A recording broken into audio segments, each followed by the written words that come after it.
Hello friends, welcome to my channel back to the basics. दोस्तों, अभी हम लोग इंटरनेशनल रिलेशंस का करंट अफेयर्स कर रहे हैं।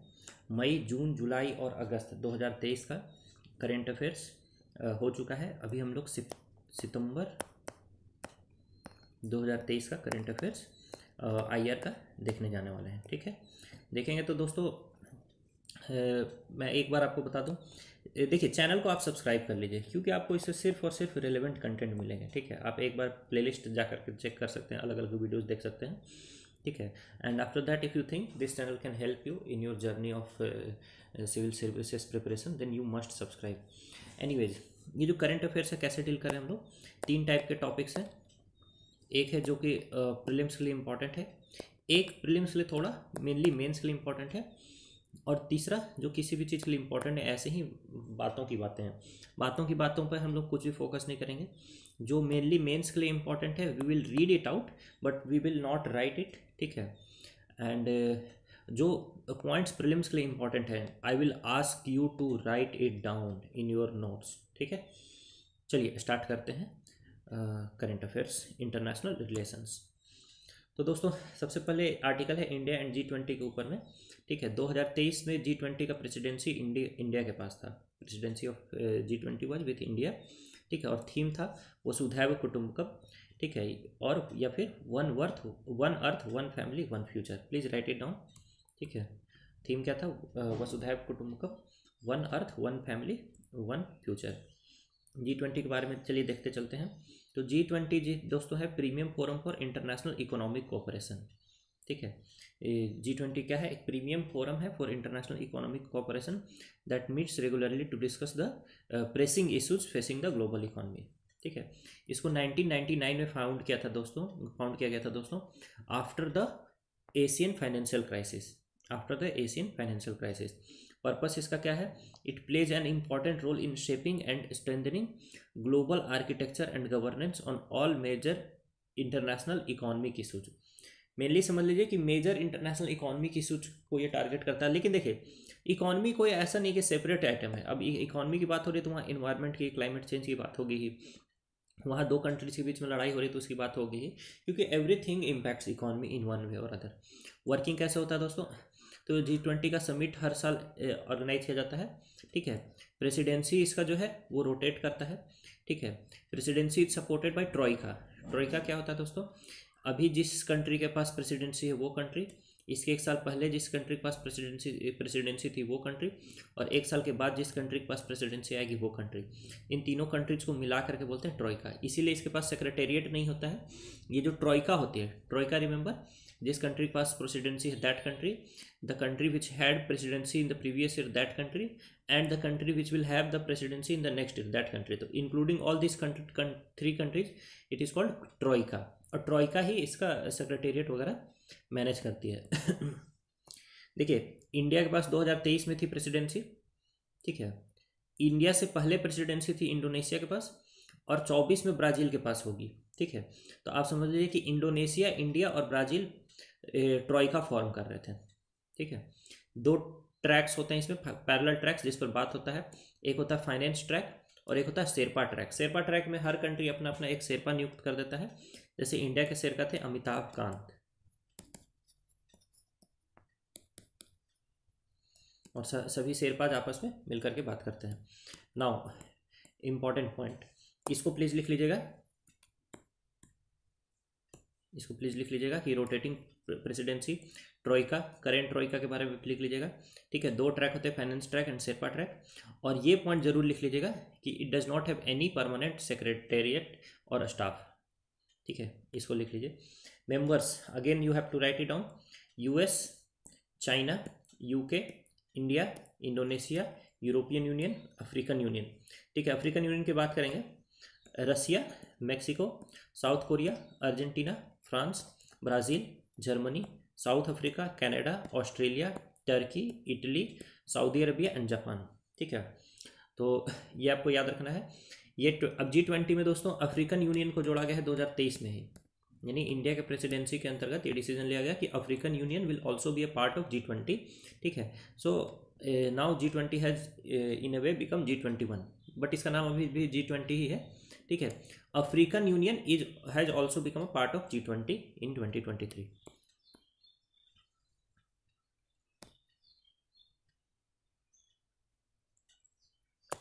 देखिए G20 का सिग्निफिकेंस क्या है। It's represents 85% of the global GDP, ठीक है, 75% of the global trade and 2/3 यानी लगभग 67% ऑफ ग्लोबल पॉपुलेशन। अचीवमेंट्स क्या है G20 का दोस्तों। It has addressed financial crisis of 2008, फिर यूरोजोन क्राइसिस इन 2010, इन सबको इसने एड्रेस किया। 10 ट्रिलियन का रेस्क्यू पैकेज इसने निकाला फॉर COVID-19, ठीक है। And it has also helped in bringing tax reform, ठीक है। टैक्स रिफॉर्म, जो मल्टीनेशनल कंपनीज हैं क्या करते हैं, इंडिया में ऑपरेट कर रहे हैं, ठीक है, और रजिस्टर किया हुआ है किसी ऐसे कंट्री में जैसे केमन आइलैंड में, जहाँ पर टैक्स बिल्कुल एकदम 2% टैक्स देना पड़ता है, 1% टैक्स देना पड़ता है। इंडिया में ऑपरेट कर रहे हैं, इंडिया में इनके ऑपरेशन से कोई बेनिफिट ही नहीं हो रहा क्योंकि इधर कोई टैक्स आ ही नहीं रहा है। तो G20 ने और OECD ने मिल करके ये टैक्स रिफॉर्म लाया कि मिनिमम टैक्स किसी भी कंपनी को 15% देना ही होगा, प्लस उसका जो जिस कंट्री में मेजर ऑपरेशंस हो रहा है वो किसी कंपनी का, मल्टीनेशनल कंपनी का, उसका अच्छा खासा बेनिफिट उस कंट्री को भी मिलेगा। यानी इंडिया या इस टाइप के डेवलपिंग कंट्री जो कि मार्केट है इस बड़े बड़े टेक MNCs के, ठीक है, उनको उसका बेनिफिट मिलना चाहिए। तो ये है टैक्स रिफॉर्म्स। तो टैक्स रिफॉर्म्स में भी G20 हैज़ कॉन्ट्रीब्यूटेड। ओके, आइए G20 जो समिट की गई दिल्ली में, उसका क्या क्या आउटकम्स रहा उसको देख लेते हैं। तो यूनानिमस और adoption of G20 new Delhi leaders joint declaration, तो यानी न्यू दिल्ली डिक्लेरेशन को यूनानिमस एडॉप्शन मिला। फिर देखिए global biofuel alliance was launched. फिर देखिए India Middle East Europe economic corridor, India Middle East Europe economic corridor के लिए MOU वाज साइंड, ठीक है। फिर inclusion of African Union as a permanent member, inclusion of African Union as a permanent member. तो these were the outcomes of G20, ठीक है। और क्या क्या आउटकम्स है। Proposal to launch a G20 satellite mission for environment and climate observation, ठीक है। Proposal to launch a G20 satellite mission for environment and climate observation, ये इसका पॉइंट है, ठीक है। फिर क्या क्या पॉइंट्स है। Global regulatory framework for crypto assets and artificial intelligence, crypto assets और आर्टिफिशियल इंटेलिजेंस के मैनेजमेंट की बात की गई। देखिए ये सब ऐसे ही सुनते जाइए बस। फिर देखिए consensus on G20 framework for global digital public infrastructure repository respectively. देखिए इंडिया क्या कर रही है, बहुत सारे डिजिटल पब्लिक इंफ्रास्ट्रक्चर बना रही है। डिजिटल पब्लिक इंफ्रास्ट्रक्चर जैसे कि आधार क्या है, डिजिटल पब्लिक इंफ्रास्ट्रक्चर, या फिर कोविन ऐप जो था जिससे कोरोना मैनेज कर रहे थे, कोविन ऐप, या फिर UPI, ये सब क्या है, डिजिटल पब्लिक इंफ्रास्ट्रक्चर है। तो ये तो इंडिया के लिए है, लेकिन यहाँ G20 में क्या बात की गई कि global digital public infrastructure repository बनाई जाएगी, यानी कि कोई भी कंट्री उस रिपोजिटरी में से अपने कंट्री के लिए डिजिटल पब्लिक इंफ्रास्ट्रक्चर का इस्तेमाल कर सकता है। क्या क्या सिग्निफिकेंस है दोस्तों G20 का, तो let us have a look. Supporting global financial stability, तो it supports the global financial stability.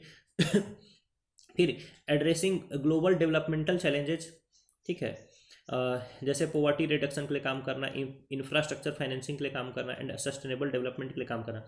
Then human resource development and employment, ठीक है, it also works for human resource development and employment.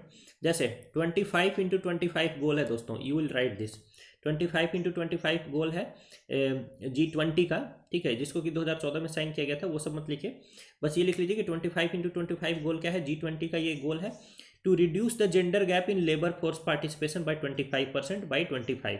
इसको लिख लीजिएगा, यहाँ से यहाँ तक लिख लीजिए। 25x25 गोल क्या है, लिख लीजिए, ये G20 का गोल है। गोल क्या है, to reduce the gender gap in labour force participation by 25% by the year 25, यानी 25 ईयर तक, 2025 तक जो लेबर फोर्स पार्टिसिपेशन में वीमेन की जो ये है, उस जो जेंडर गैप है उसको 25% घटाना है। आपको पता है कि कम ही महिलाएं जो है वो उनका लेबर फोर्स पार्टिसिपेशन रहता है, तो जो डिफरेंस है मेल और फीमेल के बीच में उसको घटाना है हम लोग को by 25%। Again recast bilateral ties, countries के बीच में बायलैटरल टाइज को भी ये क्या करती है, इंप्रूव करती है। G20 प्रेसिडेंसी का इंडिया के लिए क्या सिग्निफिकेंस है दोस्तों, तो it gave India an opportunity to showcase leadership, ठीक है, leadership role in steering discussion, building consensus, offering solutions, ठीक है, इन सब के लिए इंडिया को लीडरशिप प्रोवाइड किया गया। फिर देखिए India became a voice of the global south, India became a voice of the global South. देखिए ग्लोबल साउथ क्या होता है, मेनली जो अंडर डेवलप्ड कंट्रीज हैं उनको मिला करके ग्लोबल साउथ बोला जाता है। तो इंडिया के इनिशिएटिव पर आपको देखिए कि अफ्रीकन यूनियन को क्या बनाया गया, G20 का मेंबर बनाया गया, परमानेंट मेंबर बनाया। तो एक तरीके से इंडिया ग्लोबल साउथ का एक वॉइस, आवाज़ बन गया उन लोगों के लिए।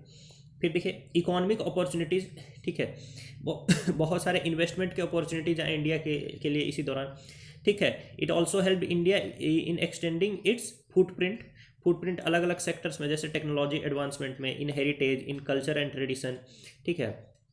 फिर देखिए it also help India in building trust, ठीक है, जैसे ईस्ट और वेस्ट के बीच में जो गैप हो रहा है, यानी पोलराइजेशन हो रहा है, ठीक है, जैसे रसिया और यूएस के बीच में, रसिया और यूक्रेन के बीच में लड़ाई हो रही है, या फिर नॉर्थ साउथ जो डिवाइड हो रहा है, तो नॉर्थ और साउथ के बीच में और ईस्ट और वेस्ट के बीच में ट्रस्ट बिल्डिंग का काम किया इंडिया ने। फिर ऑल्सो देखिए steering global agenda and reshaping world order, steering global agenda and reshaping world order. तो इंडिया जो है अब ग्लोबल एजेंडा सेट कर रहा है, ये आप ध्यान दीजिए कि India has been instrumental in setting up the global agenda, ठीक है। इंडिया की क्या क्या प्रायोरिटीज़ थी, ध्यान रखिएगा।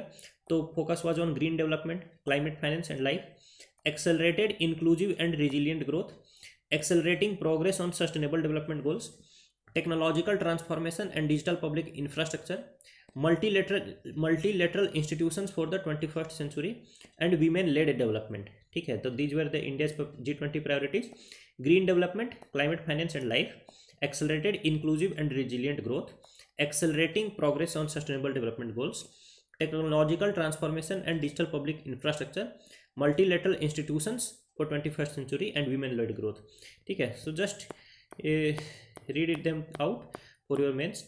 आइए चैलेंजेस क्या क्या है दोस्तों तो divergent interest and priorities among member countries. अब देखिए यहाँ चाइना भी है एक तरफ, रसिया भी है एक तरफ, तो दूसरी तरफ यूएस है, यूरोपियन यूनियन है, ठीक है।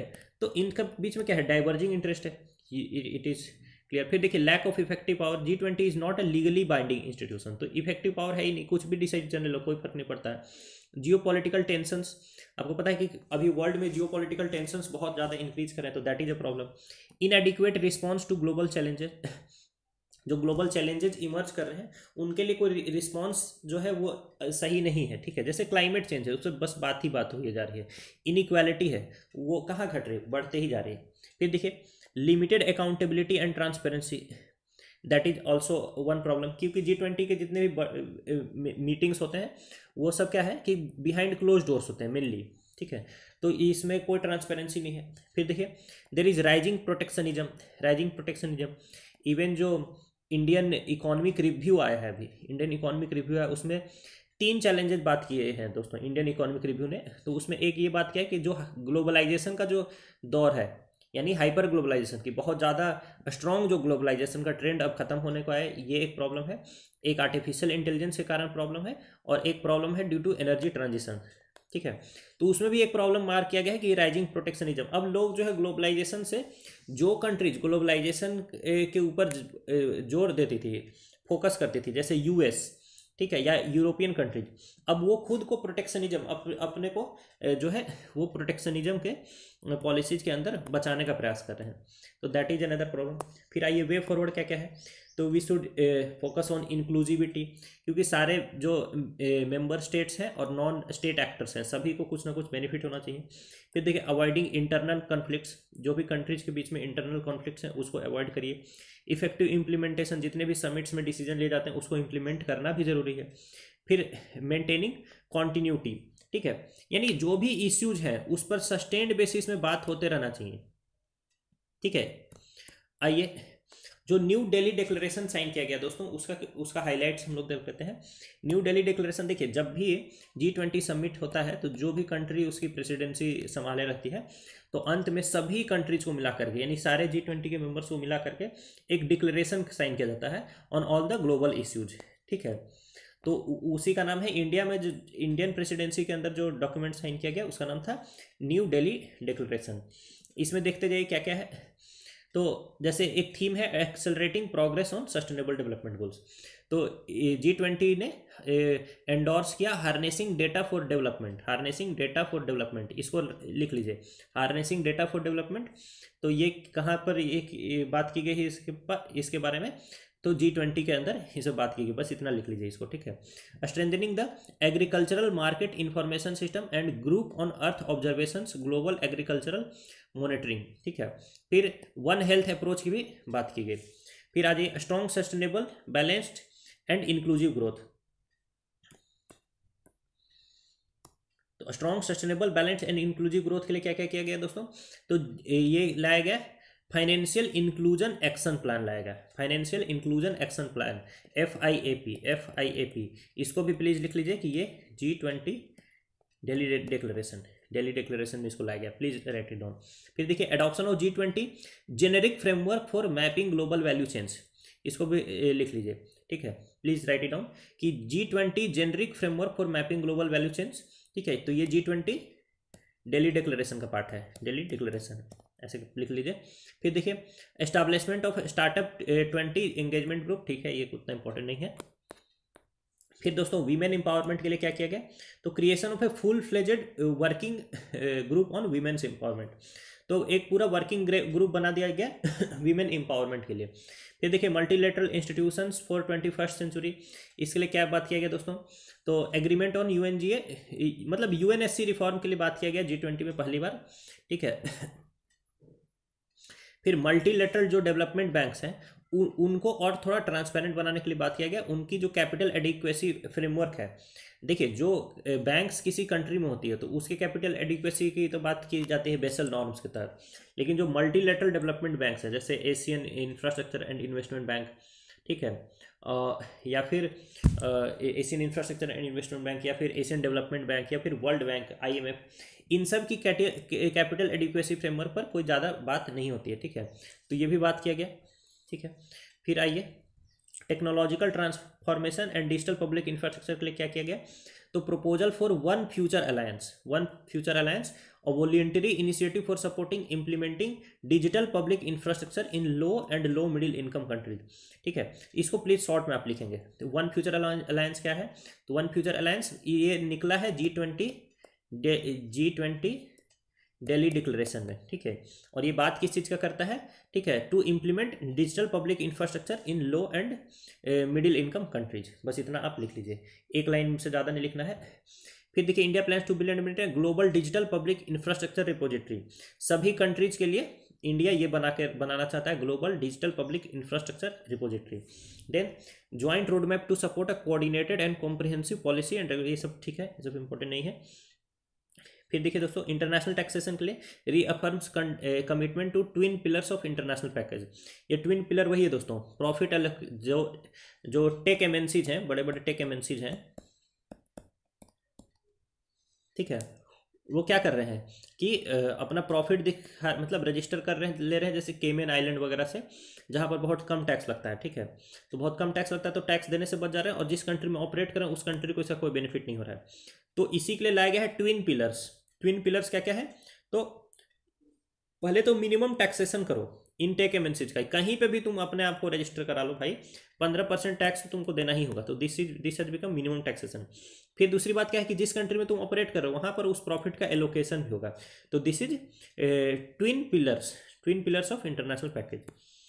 फिर देखिए दोस्तों ग्रीन डेवलपमेंट की बात की गई है, ठीक है। ग्रीन डेवलपमेंट की क्या बात की गई है, to encourage efforts to triple renewable energy capacity by 2030, यानी 2030 तक जो रिन्यूएबल एनर्जी कैपेसिटी है, ठीक है, उसको 3 गुना कर देना है दोस्तों, ट्रिपल कर देना है। फिर देखिए there was also a pact for a sustainable future, तो इसमें आप देख लीजिए कि कितने पैसे लगाए जाएंगे, ठीक है। मेनली ये देखिए launch of initiatives like the resource efficiency circular economy industry coalition, ठीक है, ये इस टाइप के इनिशिएटिव्स को यहाँ पर लॉन्च किया गया। फिर देखिए for planet people peace and prosperity, तो there was a talk on Ukraine issue, ठीक है।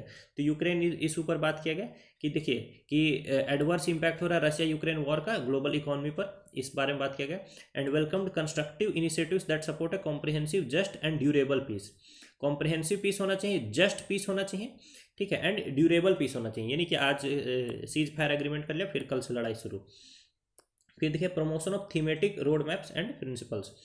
तो देखिए Jaipur call for actions for enhancing MSMEs, इसको लिख लीजिए कि ये कि G20 का डेली डिक्लेरेशन का पार्ट है।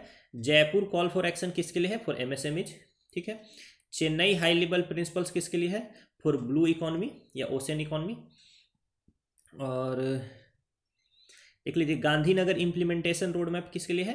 For global land initiative, G20 global land initiative, इसको लिख लीजिए। फिर देखिए डेक्कन हाई लेवल प्रिंसिपल्स किसके लिए है? For food security and nutrition, ठीक है। बाकी आपको और कुछ ज़्यादा करने की जरूरत नहीं है। देखिए गोवा रोड मैप किसके लिए है? फॉर टूरिज्म है, इसको भी लिख लीजिए। गोवा रोड मैप किसके लिए है? फॉर टूरिज्म है, ठीक है। इसके कुछ 5 पिलर्स प्रायोरिटीज है दोस्तों सस्टेनेबल टूरिज्म के। तो ग्रीन टूरिज्म होना चाहिए, डिजिटलाइजेशन होना चाहिए टूरिज्म में, स्किल्स इंपार्ट करिए, टूरिज्म एमएसएमईज प्रमोट करिए और डेस्टिनेशन मैनेजमेंट करिए। देखिए सस्टेनेबल टूरिज्म के 5 प्रायोरिटीज आइडेंटिफाई किए गए under the Goa road map for tourism. क्या क्या है? Green tourism, digitalisation, skills, tourism MSMEs और डेस्टिनेशन मैनेजमेंट। तो ओके, अब दोस्तों एक और बात किया गया यहाँ G20 में। क्या बात किया गया? India Middle East Europe economic corridor का। देखिए इंडिया से जो यूरोप में सामान जाता है कैसे जाता है पहले देख लीजिए। यहाँ मुंबई से स्टार्ट करता है, ठीक है, और यहाँ ये आपका गल्फ ऑफ ओमान और गल्फ ऑफ एडन से होते हुए फिर आपका ये सुएज कनाल से होते हुए फिर आपका मेडिटेरेनियन को क्रॉस करके ये फिर इधर जाता है यूरोप, ठीक है। इस रास्ते के पैरेलल, मतलब इस रास्ते के अलावा एक और नया कॉरिडोर बनाने का बात किया गया जिसमें इंडिया जाएगा, यहाँ जाएगा सबसे पहले यूएई, ठीक है। यूएई में रुका, फिर इधर से ये सऊदी अरबिया गया, सऊदी अरबिया से यहाँ तक चला गया और फिर यहाँ ये इजराइल से थ्रू क्रॉस करेगा, ठीक है। फिर बीच में मेडिटेरेनियन को क्रॉस करेगा, नहीं मेडिटेरेनियन को बीच में नहीं क्रॉस करेगा, बीच में ये क्रॉस करेगा दोस्तों,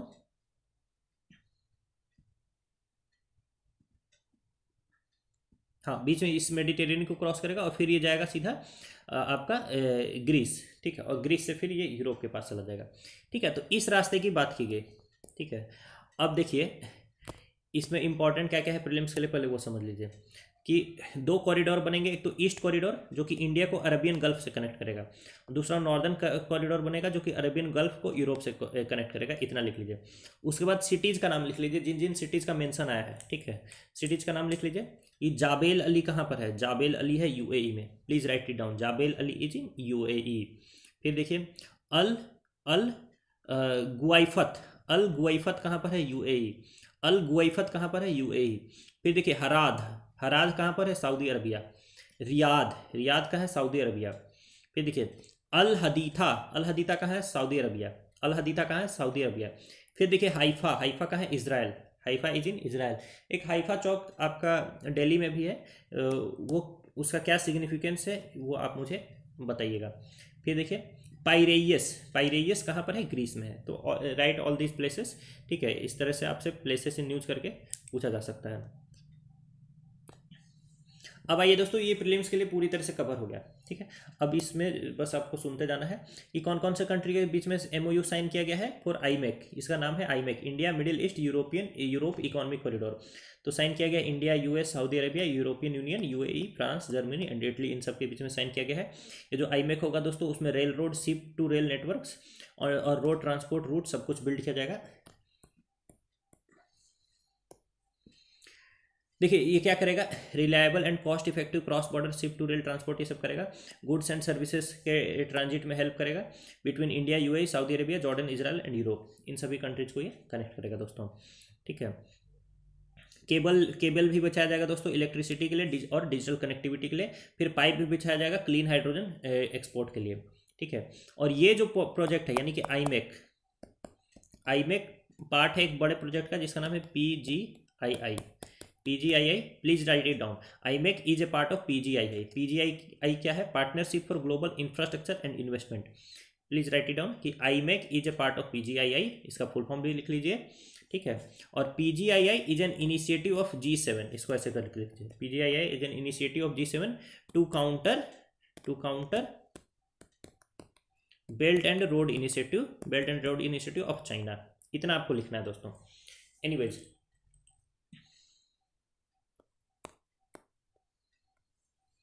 आइए, आईमेक का सिग्निफिकेंस क्या क्या होगा दोस्तों इंडिया के लिए, ठीक है। तो स्पीड अप करेगा trade between India and Europe by 40%, ठीक है। लॉजिस्टिक्स कॉस्ट को घटाएगा, ठीक है। It will be a boost to act west policy of India, ठीक है। अब सिग्निफिकेंस क्या है दोस्तों आईमेक का, तो देखिए crucial milestone in the shift of global order towards Eurasia, ठीक है। ये यूरेशिया की तरफ शिफ्ट दिखाता है ग्लोबल ऑर्डर का। Then it will also promote trade facilitation and accessibility, ठीक है। Will reduce trade cost, promote market access and encourage investment opportunities. फिर देखिए इन्हांस रीजनल कनेक्टिविटी को क्या करेगा, इन्हांस करेगा, ठीक है। Improved transformation infrastructure, cross border cooperation को प्रमोट करेगा, ठीक है। फिर एनर्जी सप्लाई, देखिए बहुत सारा हमारा एनर्जी कहाँ से आता है, पर्शियन गल्फ रीजन से ही आता है, तो एनर्जी सप्लाई को इंश्योर करेगा, ठीक है। लॉजिस्टिकल इफिशियंसी को प्रमोट करेगा, इकोनॉमिक यूनिटी को प्रमोट करेगा दोस्तों between India, West Asia and Europe. फिर देखिए it will also be helping in diplomatic collaboration and geopolitical stability, ठीक है। जब सारे कंट्रीज ट्रेड से एक दूसरे से बन जाते हैं ना, तो फिर वो लड़ाई करना नहीं चाहते दोस्तों। फिर देखिए it will secure regional supply chains, ठीक है। फिर सस्टेनेबल डेवलपमेंट को प्रमोट करेगा दोस्तों, क्योंकि it will work on clean energy development and export, ठीक है। एनर्जी ग्रिड्स को एक्सपेंड करेगा, टेलीकॉम को एक्सपेंड करेगा, क्लीन एनर्जी टेक्नोलॉजीज को एडवांस करेगा दोस्तों। इंटरनेट एक्सेस फॉर ऑल को भी ये क्या करेगा, इंप्रूव करेगा।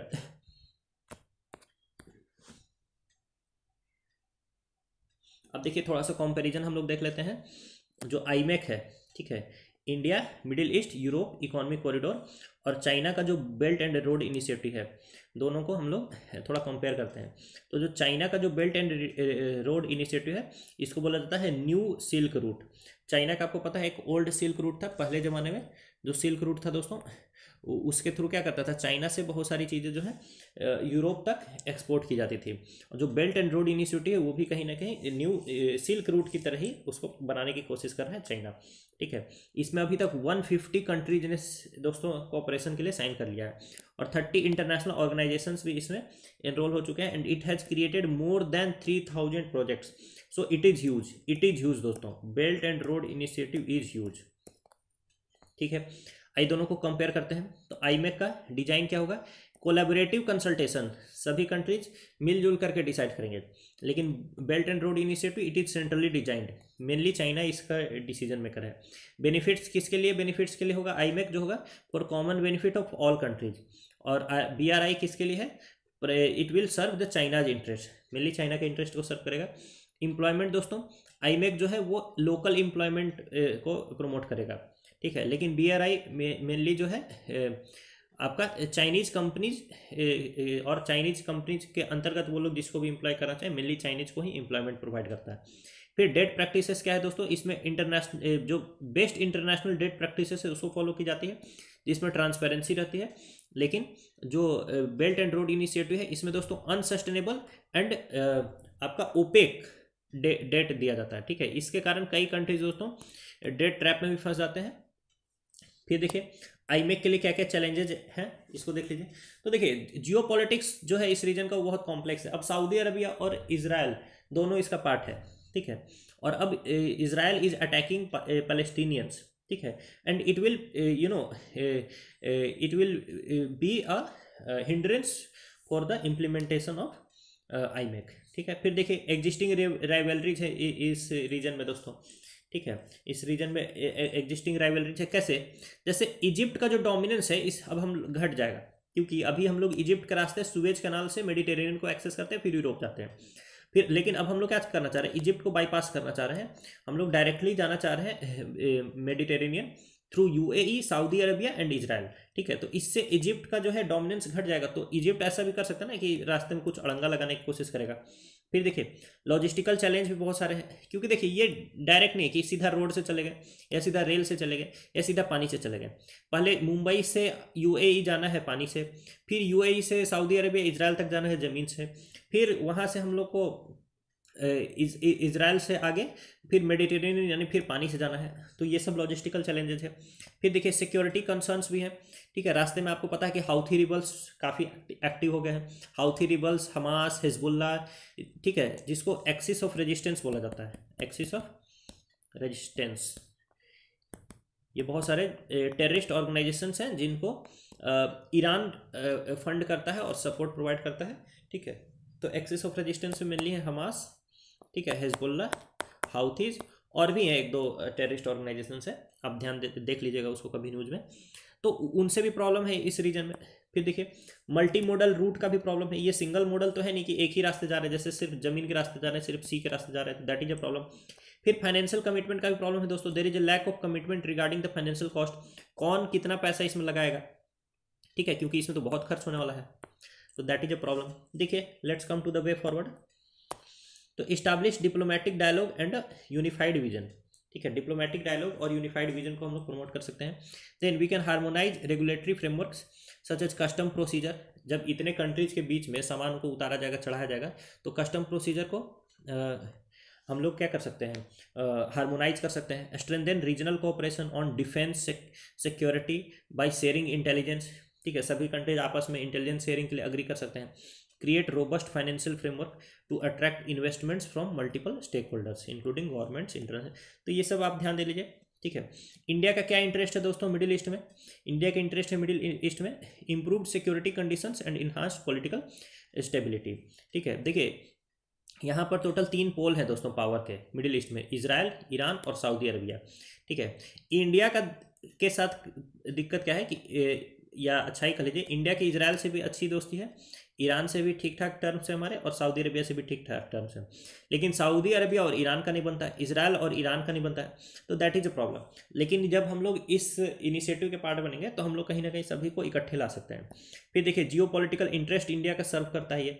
एनर्जी सिक्योरिटी के लिए भी ये इंपॉर्टेंट है। आपको पता है कि मिडिल ईस्ट से हमारा खूब सारा जो है ऑयल इम्पोर्ट होता है। फिर डायस्पोरा के लिए भी ये इंपॉर्टेंट है। 8 मिलियन इंडियंस यानी लगभग 80 लाख भारतीय लोग जो है वो मिडिल ईस्ट रीजन में रहते हैं दोस्तों, मिडिल ईस्ट रीजन में रहते हैं, और वहाँ से हम लोग को $50 बिलियन रेमिटांस भेजते हैं हर साल, ठीक है, इसलिए भी ये हमारे लिए इंपॉर्टेंट है। Then it is also important for defence. आइए दोस्तों अफ्रीकन यूनियन जिसको कि पार्ट बनाया गया है, परमानेंट मेंबर बनाया गया है G20 का, उसके बारे में देख लेते हैं। तो अफ्रीकन यूनियन से पहले एक यूनियन था यूरोपियन यूनियन, ठीक है, ये भी एक क्या था, रीजनल ऑर्गेनाइजेशन था जो कि पार्ट बन गया था G20 का, ठीक है। तो अफ्रीकन यूनियन दूसरा रीजनल ऑर्गेनाइजेशन है जो कि G20 का पार्ट बना है। अफ्रीकन यूनियन का दोस्तों जो हेडक्वार्टर है वो है अदीस अबाबा में, please write it down. African union में 55 कंट्रीज हैं, अफ्रीका के ही कंट्रीज हैं, इसको भी आप लिख लीजिए।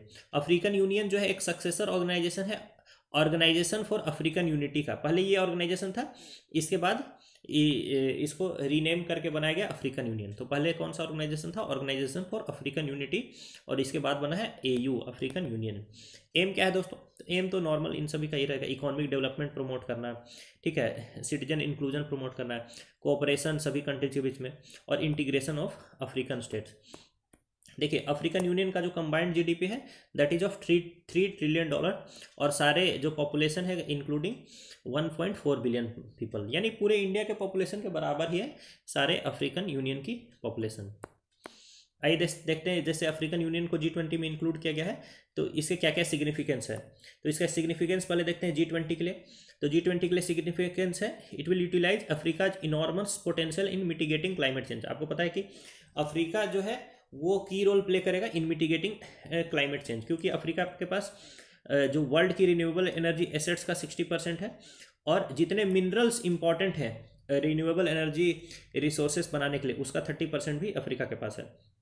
फिर देखिए it will also boost credibility of its policies. देखिए आप किसी भी ऑर्गेनाइजेशन को सक्सेसफुल नहीं बना सकते हैं 1.4 बिलियन पीपल को एक्सक्लूड करके, बाहर रख करके। उस ऑर्गेनाइजेशन की लेजिटिमेसी ही नहीं रहती, वैधता ही नहीं रहती है, तो ये वैधता प्रदान करेगी दोस्तों। फिर देखिए इट विल ऑल्सो री इन्वेंट इट्स इमेज, यानी कि G20 का जो इमेज है वो भी इससे इंप्रूव होता है। फिर देखिए इंडिया के लिए क्या क्या सिग्निफिकेंस है इसका अफ्रीकन यूनियन के इंक्लूजन का। तो a championing the cause of Global South. देखिए इंडिया हमेशा ग्लोबल साउथ का वॉइस रहा है, जैसे या फिर नॉन अलाइंड मूवमेंट रहा हो, ठीक है, ये उस टाइम भी इंडिया जो है ग्लोबल साउथ का वॉइस था, ठीक है। तो उसी तरीके से उसी चीज़ को ये फिर से क्या कर रहा है, प्रमोट कर रहा है, क्योंकि इंडिया के प्रेसिडेंसी के अंदर ही अफ्रीकन यूनियन को G20 का पार्ट बनाया गया। फिर देखिए, it also aligns with India aspirations. India का एस्पायर करता है एक मल्टीपोलर वर्ल्ड के लिए, ठीक है। यानी एक सिंगल पोल नहीं होना चाहिए कि यूएस ही बहुत पावरफुल है, या फिर रसिया ही बहुत पावरफुल है, या चाइना ही बहुत पावरफुल है, ठीक है, या फिर रसिया ही डिसीजन लेगा पूरे वर्ल्ड के बिहाफ में, ऐसा नहीं। इंडिया का एस्पिरेशन है मल्टीपोलर वर्ल्ड, ठीक है। तो उसके भी अलाइनमेंट में है ये। फिर अगर इंडिया को कभी भी परमानेंट सीट इन यूएनएससी की बात होती है, तो उसमें फिर हम लोग को इतने ज़्यादा कंट्रीज के सपोर्ट की ज़रूरत रहेगी, ठीक है। फिर देखिए, रिसोर्स डाइवर्सिफिकेशन के लिए भी अफ्रीका बहुत ही रिसोर्स रिच कंटिनेंट है दोस्तों, जहाँ पे बहुत सारा क्रूड ऑयल है, गैस है, यहाँ पे खेती की जा सकती है, यहाँ से लेदर लिया जा सकता है, गोल्ड और अदर मिनरल्स भी यहाँ से मंगाया जा सकता है। अब देखिए, अफ्रीका के लिए क्या बेनिफिट है, कायदे से देखिए, ये फॉर अफ्रीका को सबसे पहले होना चाहिए, उसके बाद फॉर इंडिया और फिर G20। खैर चलिए, अफ्रीका की बात सबसे आखिरी में करते हैं। तो इंक्लूजिविटी, एक तो सबसे बड़ी बात है कि अफ्रीका को इंक्लूड किया गया इतने बड़े ऑर्गेनाइजेशन में, ठीक है। और ये बहुत सारे जो अफ्रीकन प्रॉब्लम्स हैं, जैसे tax reforms, debt relief, climate change, इन सब के लिए अफ्रीका को हेल्प करेगा। फिर इम्बैलेंस जो है अफ्रीका का, ठीक है, उसको ये दूर करेगा दोस्तों। फिर देखिए, ये सिग्नल कर रहा है कि अब अफ्रीका का भी ग्रोथ होगा। अफ्रीका को जो ये मान करके चला गया है कि अफ्रीका एक विक्टिम ऑफ वॉर है, एक्सट्रीमिज्म है, वहाँ पर बहुत ज़्यादा भूखमरी है, या फिर डिजास्टर से ही प्रोन है, उस चीज़ को क्या करेगा, ये बदलने का प्रयास करेगा। अब देखिए, इंडिया के अफ्रीकन कॉन्टिनेंट में क्या क्या प्रोजेक्ट्स हैं। तो एक है pan African e network project, ये इंडिया का प्रोजेक्ट है दोस्तों, और ये प्रमोट करता है अफ्रीकन कॉन्टिनेंट में आपका इंफॉर्मेशन एंड कम्युनिकेशन टेक्नोलॉजी, ठीक है। तो आप प्लीज़ लिख लीजिए, Pan African e network project, ये इंडियन प्रोजेक्ट इन अफ्रीका है, ठीक है, इंडियन प्रोजेक्ट इन अफ्रीका है, and it aims to promote information and communication technology, ठीक है। वहाँ ये बेसिकली क्या बना रहा है, कुछ सैटेलाइट्स बना रहा है, ठीक है, और कुछ फाइबर ऑप्टिक नेटवर्क के थ्रू उसको आपका आईसीटी के क्षेत्र में इम्प्रूवमेंट प्रदान करेगा अफ्रीका को। फिर देखिए, इंडिया अफ्रीका फोरम समिट, ये भी है। फिर देखिए, Indian technical and economic cooperation programme, ठीक है, Indian technical and economic cooperation programme, ठीक है, ये कैपेसिटी बिल्डिंग प्लेटफॉर्म है मिनिस्ट्री ऑफ एक्सटर्नल अफेयर्स का, ठीक है, अफ्रीकन यूनियन के लिए। इसको आप लिख लीजिए प्लीज़, ये वाला जो है आप लिख सकते हैं, Indian technical and economic cooperation programme, ठीक है, ये मिनिस्ट्री ऑफ एक्सटर्नल अफेयर्स का प्रोग्राम है, ठीक है, कैपेसिटी बिल्डिंग के लिए है। कैपेसिटी बिल्डिंग के लिए मिनिस्ट्री ऑफ एक्सटर्नल अफेयर्स का एक प्लेटफॉर्म है, कहाँ पर, अफ्रीकन यूनियन में। फिर देखिए, एशिया अफ्रीका ग्रोथ कॉरिडोर, इसको भी आप लिखेंगे, ये अफ्रीका में आपका इंफ्रास्ट्रक्चर और डिजिटल कनेक्टिविटी को प्रमोट कर रहा है, ठीक है, और इसमें मतलब इंडिया भी है और जापान भी है इसमें, ठीक है। India Asia Africa growth corridor में कौन कौन कंट्रीज इसको एक तरीके से फंड वगैरह प्रोवाइड करें, इंडिया और जापान, ठीक है। और की एरिया क्या है, इंफ्रास्ट्रक्चर और डिजिटल कनेक्टिविटी। आइए दोस्तों, ग्लोबल बायोफ्यूल अलायंस, जिसको कि लॉन्च किया गया G20 में, तो उसकी बात कर लेते हैं हम लोग, ठीक है। अभी देखिए, 80% जो ग्लोबल सस्टेनेबल बायोफ्यूल है, पूरे वर्ल्ड में जो सस्टेनेबल बायोफ्यूल है उसका 80% जो है सिर्फ 4 मार्केट्स में कंसंट्रेटेड है, यूएस, ब्राज़ील, यूरोप और इंडोनेशिया, ठीक है। यूएस, ब्राज़ील, यूरोप और इंडोनेशिया। कुछ ही कंट्रीज है जो कि सेपरेट बायोफ्यूल पॉलिसी ला चुके हैं, उसमें एक इंडिया भी है। जैसे ब्राज़ील में एक बायोफ्यूल पॉलिसी है, इंडिया के पास एक बायोफ्यूल पॉलिसी है, और यूनाइटेड स्टेट्स के पास भी एक बायोफ्यूल पॉलिसी है, ठीक है। तो देखिए, जो ग्लोबल बायोफ्यूल अलायंस है दोस्तों, उसको किसने किसने लॉन्च किया, तो Singapore, Bangladesh, Italy, US, Brazil, Argentina, Mauritius, UAE, इन कंट्रीज ने मिलकर के लॉन्च किया। अलायंस क्या काम करेगा दोस्तों, सेंट्रल रिपोजिटरी ऑफ नॉलेज बनाएगा एंड एक्सपोर्ट हब क्रिएट करेगा, किसके रिस्पेक्ट में, ग्लोबल ये बायोफ्यूल के रिस्पेक्ट में। बायोफ्यूल क्या होता है ये तो आपको पता होगा ना, जैसे बायोडीजल या फिर इथेनॉल, यही होता है बायोफ्यूल। चलिए,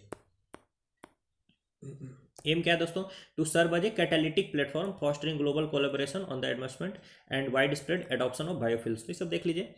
अब देखिए, जो ग्लोबल बायोफ्यूल मेंबर्स हैं, इसमें G20 ग्रुपिंग्स के 7 कंट्रीज हैं, ठीक है। कौन कौन? Argentina, Brazil, Canada, India, Italy, South Africa, US.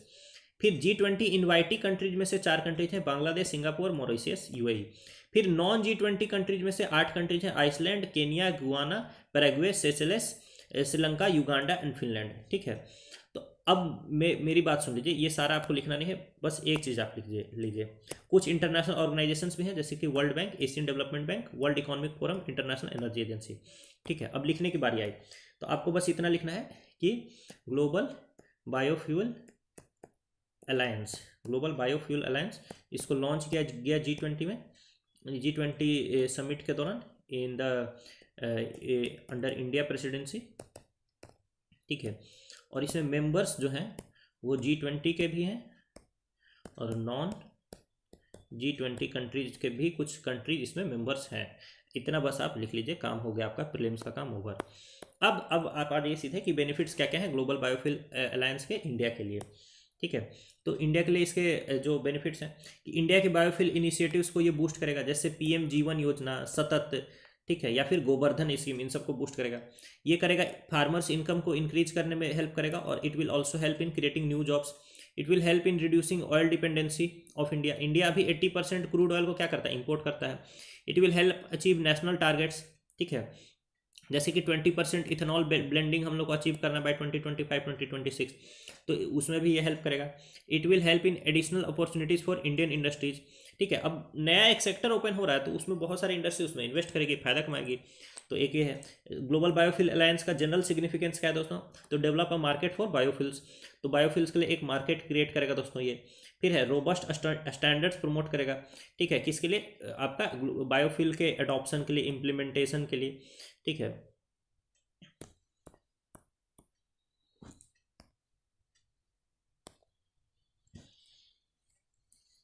फिर देखिए, it will also contribute in the efforts of climate change, ठीक है। जैसे क्या करना है कि ये कह रहा है कि ग्लोबल सस्टेनेबल बायोफ्यूल प्रोडक्शन को ट्रिपल करने की जरूरत है दोस्तों 2030 तक, तो उसके रिस्पेक्ट में भी ये काम करेगा। फिर it will decarbonise the transport sector. आपको पता है कि जो मेनली जो फ्यूल्स हैं ये आपके पेट्रोल और डीजल, ये ट्रांसपोर्ट सेक्टर में यूज होते हैं, और ट्रांसपोर्ट सेक्टर कितना 1/4 25% जो ग्रीन हाउस गैसेस हैं वो ट्रांसपोर्ट सेक्टर से ही आती है, तो ये कहीं ना कहीं डिकार्बोनाइज करेगा ट्रांसपोर्ट सेक्टर को। फिर ये अवेयरनेस भी जनरेट करने काम करेगा दोस्तों about biofuels role in reducing green house gas emissions. क्या क्या चैलेंजेज हैं? कुछ चैलेंजेज भी हैं, क्लियर डेफिनेशन नहीं है, ठीक है, कि सस्टेनेबल फ्यूल्स किसको कहा जा रहा है, ठीक है। टेक्नोलॉजी ट्रांसफर, अब जो डेवलपिंग कंट्रीज है उनका ये डर है कि ये डेवलप्ड कंट्रीज हमारे साथ ये सब साइन वाइन करके क्या करेंगे कि अपने यहाँ ग्लोबल बायोफ्यूल बनाएंगे और हम लोग को बस एक्सपोर्ट करेंगे, इनका यही गोल है। और टेक्नोलॉजी हम लोग को ट्रांसफर ही नहीं करेंगे ताकि हम लोग ना बना पाए बायोफ्यूल, और ये चैलेंज रहने वाला है एक्चुअली।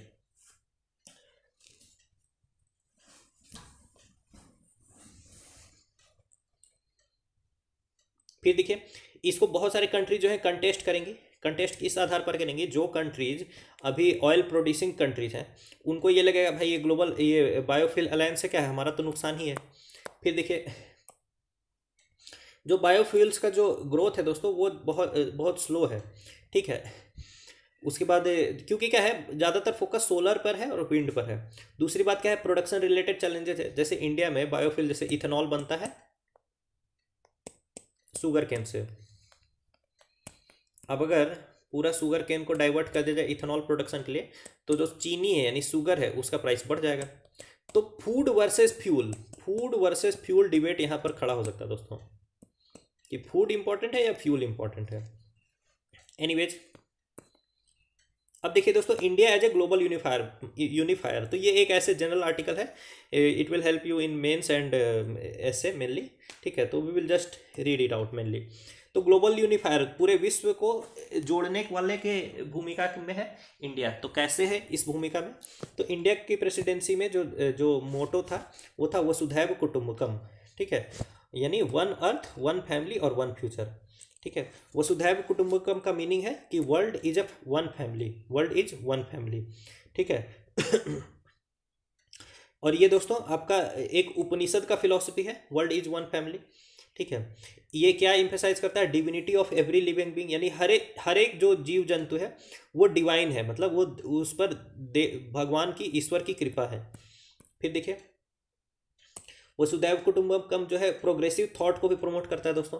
एक तो रिग्रेसिव थॉट है कि यूक्रेन वर्सेस रसिया, ये रिग्रेसिव थॉट है, या फिर पैलेस्टाइन वर्सेस इजराइल, ये सब क्या है, रिग्रेसिव थॉट है।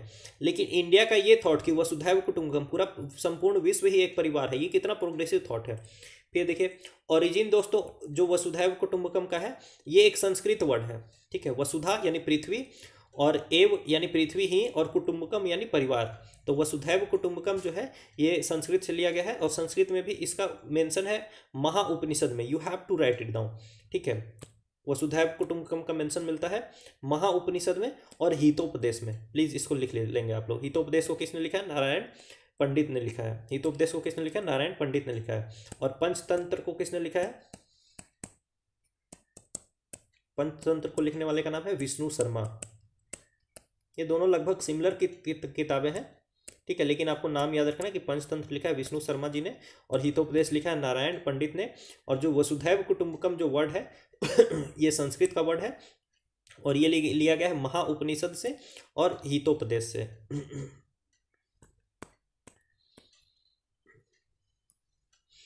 आइए देखिए वसुधैव कुटुंबकम जो आइडियोलॉजी की क्या सिग्निफिकेंस है ग्लोबल यूनिफिकेशन में, ठीक है। तो it encourages human centric progress, a shared future, one future, it promotes inclusion, it overcomes the us versus them mentality, यानी कि हम हैं और तुम हो, ये मेंटालिटी नहीं चलने देंगे। फिर it promotes cooperation for resolving problems associated with global Commons, जो कॉमन चीज़ें हैं ग्लोबली, जैसे क्लाइमेट चेंज, ठीक है, या ओशियंस, इनसे रिगार्डिंग कोई प्रॉब्लम है तो उसको रिजॉल्व करने में ये हेल्प करता है। It takes forwards the idea of ideological harmonisation on values like equality, non violence etcetera. तो दोस्तों मैंने बता ही दिया था कि ये पूरा आर्टिकल ही ओनली फॉर मेंस या फिर ऐसे इंपॉर्टेंट है। आइए इन्वायरमेंट कंजर्वेशन को भी ये प्रमोट करता है, क्योंकि वसुधैव कुटुंबकम में सबसे पहला वर्ड क्या है, वसुधा। वसुधा का अर्थ क्या है, पृथ्वी। तो पृथ्वी ही परिवार है, तो सबसे पहले तो पृथ्वी की बात कर लो भाई। तो पृथ्वी के लिए इंडिया क्या क्या काम कर रहा है, जैसे मिशन लाइफ लाया है कि लाइफ स्टाइल फॉर इन्वायरमेंट, या फिर नेट जीरो इमिशन का टारगेट रखा है बाय 2070, या फिर जो डिग्रेडेड लैंड्स है उसको रिक्लेमेशन की बात की गई है, ठीक है। फिर डिजिटल पब्लिक इंफ्रास्ट्रक्चर, इंडिया आपको पता है कि पूरे वर्ल्ड में डिजिटल पब्लिक इंफ्रास्ट्रक्चर को प्रमोट कर रहा है, स्पेशली जो डेवलपिंग कंट्रीज हैं उनको बोल रहा है कि आप हमारे डिजिटल पब्लिक इंफ्रास्ट्रक्चर को अडॉप्ट कर सकते हैं, ठीक है। तो ये काम कर रहा है इंडिया। फिर energy transition, India is supporting global energy transition through initiative such as International Solar Alliance, तो या फिर ग्लोबल बायोफ्यूल अलायंस। तो एनर्जी ट्रांजिशन के क्षेत्र में भी इंडिया जो है पूरे विश्व को एक परिवार मान रहा है, कैसे, तो इंटरनेशनल सोलर अलायंस को लॉन्च करके, या फिर ग्लोबल बायोफ्यूल अलायंस को लॉन्च करके। फिर इंडिया क्या कर रहा है, इंक्लूसिव मल्टीलेटरलिज्म प्रमोट कर रहा है, ठीक है। इंक्लूसिव मल्टीलेटरलिज्म कैसे प्रमोट किया, एक होता है एक्सक्लूसिव मल्टीलेटरलिज्म, जैसे कि G7 कंट्रीज, हम 7 बहुत डेवलप्ड कंट्रीज भैया, हम ही डिसाइड करेंगे कि पूरे वर्ल्ड के लिए क्या सही है और क्या गलत है। लेकिन इंक्लूसिव मल्टीलेटरलिज्म का मतलब क्या है कि सभी कंट्रीज को उसमें अपनी आवाज़ रखने का मौका मिलना चाहिए, ठीक है। जैसे इंडिया ने एक समिट ऑर्गेनाइज किया था 2023 में, उसका नाम था voice of the global south summit, ठीक है, यानी कि ग्लोबल साउथ में जितने कंट्रीज हैं उन सभी की आवाज़, ठीक है। उसके अलावा अफ्रीकन यूनियन को इंडिया ने G20 का परमानेंट मेंबर बनने में भी हेल्प की। तो अगेन तो इंडिया प्रमोट्स इंक्लूसिव मल्टीलेटरलिज्म। फिर कैपेसिटी बिल्डिंग के लिए भी इंडिया काम करता है, जैसे Indian technical and economic cooperation programme, ये मैंने अभी आपको बताया था ऊपर कि ये इंडिया का प्रोग्राम है इन द अफ्रीका, ठीक है। और ये प्रोग्राम दोस्तों देख लीजिए 1964 से चला आ रहा है, ठीक है, इन 161 पार्टनर कंट्रीज, और इसने अभी तक 2 लाख प्रोफेशनल्स को ट्रेंड किया है दोस्तों। फिर देखिए इंडिया ने योगा को भी प्रमोट किया है, जो यूनाइटेड नेशंस जनरल असेंबली ने 21 जून को इंटरनेशनल डे ऑफ योगा के रूप में स्वीकार किया, वो इंडिया के रिक्वेस्ट पर ही स्वीकार किया था, ठीक है। और योगा क्या है, culture of inclusiveness, fraternity and global family की भावना को प्रमोट करता है। ये इंडिया के सॉफ्ट पावर को भी आगे रखता है दोस्तों। फिर देखिए इस G20 प्रेसिडेंसी में इंडिया को अपना कल्चर डेमोन्स्ट्रेट करने का भी मौका मिला दोस्तों। तो जितने भी मतलब जम्मू कश्मीर से लेकर के श्रीनगर तक, ये आपका तमिलनाडु के कन्याकुमारी तक के जितने भी कल्चरल एस्पेक्ट्स हैं सभी को वहाँ पर प्रेजेंट किया गया। फिर देखिए दोस्तों, ये जो विश्व बंधुत्व है, यानी संपूर्ण विश्व ही एक परिवार है, इस भावना को कुछ कुछ चैलेंजेस भी हैं। जैसे नेशनल इंटरेस्ट को ये ग्लोबल फैमिली वाली भावना के साथ हम लोग को क्या करना होगा, बैलेंस करना होगा कि ऐसा ना हो कि हम लोग अपना नेशनल इंटरेस्ट ना देखें, फिर अपना नेशनल इंटरेस्ट नहीं देखेंगे। जैसे अभी हमारे पास गेहूं है, वीट है, ठीक है, और पूरे विश्व में वीट जो की प्राइसेस जो है बहुत ज़्यादा इंक्रीज कर रही है, ठीक है, लेकिन इंडिया में भी वीट कम ही है। अब हम लोग अगर एक्सपोर्ट कर दे इसको तो फिर हमारे खाने के लिए कहाँ से वीट आएगा। तो ये सब प्रॉब्लम होता है दोस्तों कि नेशनल इंटरेस्ट को देखें या फिर इंटरनेशनल इंटरेस्ट को देखें। फिर देखिए पावर सेंटर्स डिफरेंट है। अब सभी जो पावर सेंटर्स हैं वो ये वसुधैव कुटुंबकम को तो मानते नहीं है। जैसे यूएस तो रसिया को अपना दुश्मन ही मानता है, ठीक है, तो इस तरीके से कैसे काम चलेगा। फिर इस टाइप के कोई भी जो आपके समिट्स हैं उसके इन्फोर्समेंट इश्यूज बहुत आते हैं, ठीक है, क्योंकि जैसे पॉलिटिकल, इकोनॉमिक और मिलिट्री जो प्रॉब्लम्स हैं उसके कारण इन्फोर्समेंट इश्यूज आते हैं। फिर हार्ड पावर प्रमोट करना है, तो हार्ड पावर क्या है, अपने आप में वसुधैव कुटुंबकम की भावना के अगेंस्ट जाता है दोस्तों। अगर पूरा विश्व ही परिवार है तो फिर ये हथियार किसके लिए बनाए जा रहे हैं, ये सोचने की बात है। फिर देखिए आइडेंटिटी पॉलिटिक्स है, ठीक है, तो all this things are there, again not important for prelims. फिर वे फॉरवर्ड क्या क्या हो सकता है दोस्तों, तो लेट्स प्रमोट को existence, let's promote multilateralism, let's promote cultural elements from different countries, focus on inclusive development, ठीक है, तो ये सब चीज़ें की जा सकती है।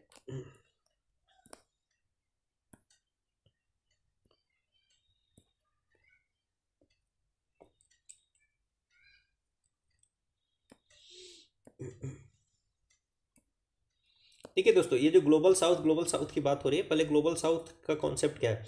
क्या ग्लोबल साउथ साउदर्न हेमिस्फेयर में ही है, ऐसा नहीं है।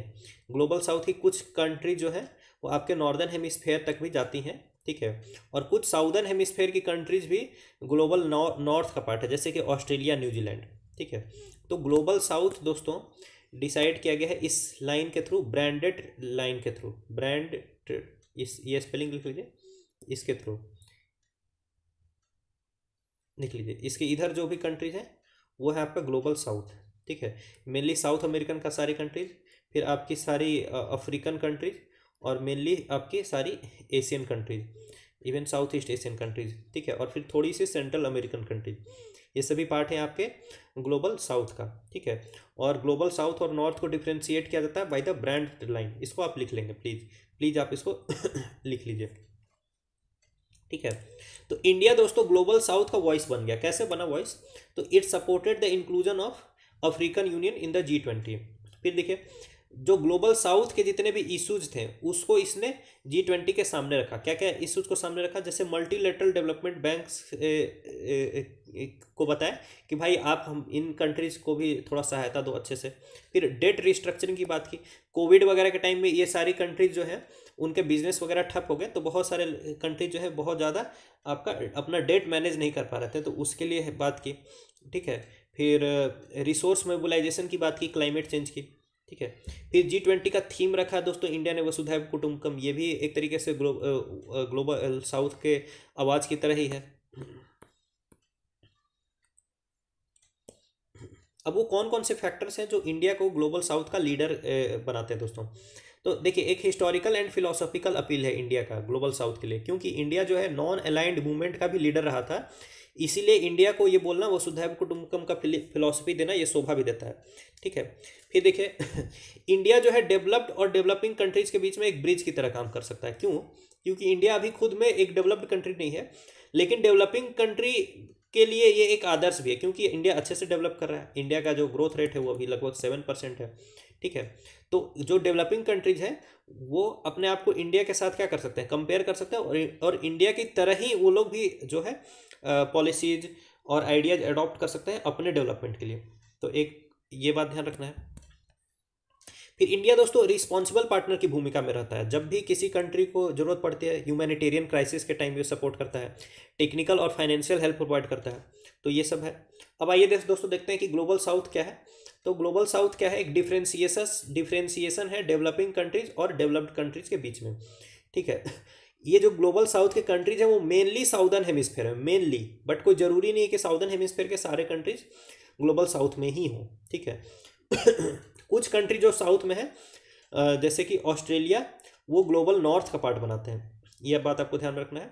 और ग्लोबल साउथ और नॉर्थ को डिवाइड करने वाली जो एक रिपोर्ट आई थी 1980 में, ब्रांड रिपोर्ट, ठीक है, उसी ने डिवाइड किया था ग्लोबल नॉर्थ को ग्लोबल साउथ से, based on technological advancement, GDP and standard of living. इसको भी आप लिख लीजिए कि ग्लोबल नॉर्थ को ग्लोबल साउथ से डिफ्रेंशिएट करती है brand report of 1980 based on technological advancement, GDP and standard of living.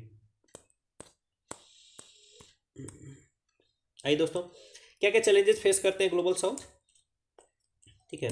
ये जो ब्रांड रिपोर्ट वाला है ये पार्ट आपको लिख लेना है, ये प्रीलिम्स के लिए इंपॉर्टेंट हो सकता है, बाकी अब ये सब उतना इंपॉर्टेंट नहीं प्रीलिम्स के लिए, बस सुनते चले जाइए।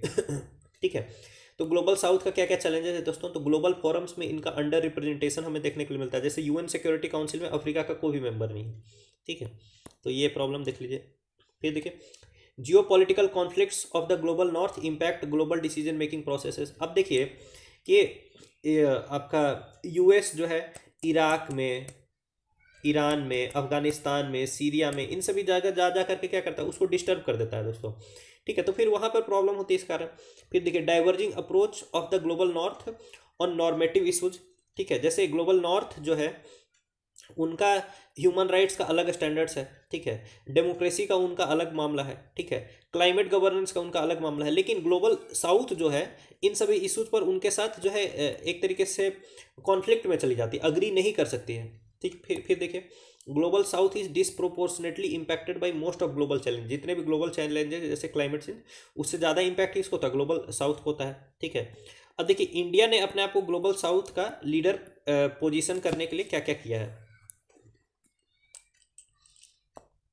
तो देखिए इंडिया ने गुडविल को गेन करने के लिए बहुत सारे काम किए हैं, जैसे देख लीजिए आपका वैक्सीन मैत्री, कोरोना के टाइम इंडिया ने वैक्सीन मैत्री इनिशिएटिव के थ्रू टोटल 100 कंट्रीज को मेडिसिन एंड वैक्सीन प्रोवाइड किया दोस्तों, ठीक है, जबकि इंडिया को भी जरूरत थी, तो फिर भी 100 कंट्रीज के भी जरूरतों का इंडिया ने ध्यान रखा, तो दैट इज वैक्सीन मैत्री। इस तरह से इंडिया ग्लोबल साउथ का लीडर बनने का प्रयास कर रहा है। फिर देखिए democratising climate governance in the global arena, ये जो एक की टर्म है, कॉमन बट डिफ्रेंशिएटेड रिस्पॉन्सिबिलिटीज, यानी क्लाइमेट की रिस्पॉन्सिबिलिटी तो कॉमन है, लेकिन हर कंट्री जो है अपने अपने कैपेसिटी के हिसाब से और अपने अपने रिस्पॉन्सिबिलिटी के हिसाब से, यानी पास्ट में हमने कितना एमिशन किया इस हिसाब से ही हम लोग कंट्रीब्यूट करेंगे। इस बात को आगे कौन रखता है, इंडिया रखता है। अदरवाइज यूएस वगैरह तो क्या चाहते हैं कि सभी कंट्री को पर बराबर से क्लाइमेट चेंज का मतलब जो रिस्पॉन्सिबल ठहराया जाए, बट ऐसा नहीं है भाई। यूएस ने और यूरोपियन कंट्रीज ने क्लाइमेट को बहुत ज़्यादा एक्सप्लॉइट किया है, तो उनकी ज़्यादा रिस्पॉन्सिबिलिटी बनती है क्लाइमेट के लिए, ठीक है, और जो एशिया है और अफ्रीका है उसको मौका मिलना चाहिए अपने डेवलपमेंट के लिए इस दौरान, ठीक है। तो ये कॉमन बट डिफ्रेंशिएटेड रिस्पॉन्सिबिलिटीज़ का जो आइडिया है ये भी इंडिया आगे रखता है। फिर pushing reform in the multilateral institution so make them more inclusive, ठीक है, जो मल्टीलेटरल इंस्टीट्यूशंस है उसमें ये ग्लोबल साउथ की बात को रखता है इंडिया, ठीक है।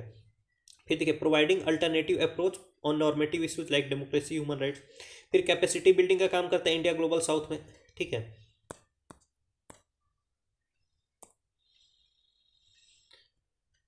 फिर देखिए इंडिया ने कई सारे प्लेटफॉर्म्स भी बनाए हैं फॉर कोलैबोरेटिव डायलॉग्स, जैसे कि voice of Global south summit. India ने 2023 जनवरी में ये समिट ऑर्गेनाइज किया था, voice of Global south summit, ठीक है। चलिए और क्या क्या इनिशिएटिव्स है दोस्तों इंडिया के ग्लोबल साउथ के लिए, एक है महाऋषि इनिशिएटिव्स। महाऋषि इनिशिएटिव लिख लीजिएगा, ये मिलेट्स के लिए है, millets and other ancient grains international research initiative for global food security. तो महाऋषि इनिशिएटिव इंडिया का है फॉर ग्लोबल साउथ कंट्रीज। फिर देखिए Global South centre for of excellence to conduct research. फिर Global South science and technology initiative, ठीक है। फिर Global South young diplomat forum, फिर ग्लोबल साउथ स्कॉलरशिप, फिर G20 सैटेलाइट मिशन। तो ये सब चीज़ें इंडिया ने की है दोस्तों। बस आप यहाँ पर ये लिख लीजिएगा कि महाऋषि क्या है, बस महाऋषि है millets and other ancient grains international research initiative, ये इंडिया का रिसर्च इनिशिएटिव है ग्लोबल फूड सिक्योरिटी के लिए इन the global for the global south countries. क्या क्या चैलेंजेस है दोस्तों, अगेन आप पॉइंट्स रिपीट करते जा रहे हैं कि इंडिया का नेशनल इंटरेस्ट को कैसे बैलेंस किया जाए, ठीक है। फिर लिमिटेड रिसोर्सेस है इंडिया के, तो अब भाई अपने आप को संभालोगे कि ग्लोबल साउथ को सपोर्ट करोगे।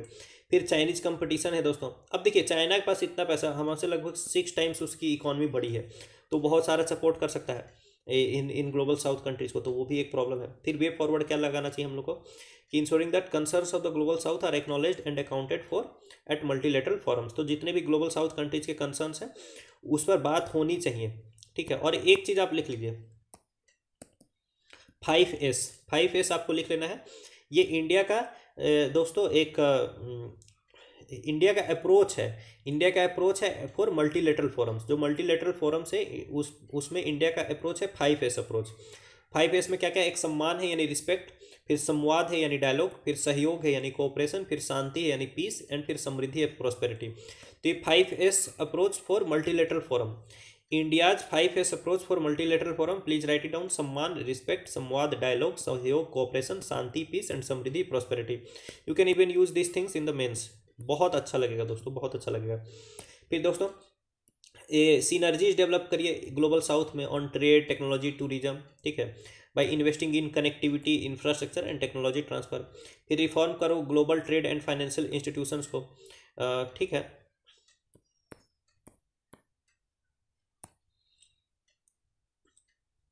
फिर देखिए इंडिया का एक प्रपोजल है, India has called for a global agenda on 4 Rs। 4R क्या क्या है इंडिया के, रिस्पॉन्ड करो, रिकॉग्नाइज करो, रिस्पेक्ट करो एंड रिफॉर्म करो, तो ठीक है ये सब आप देख लीजिएगा।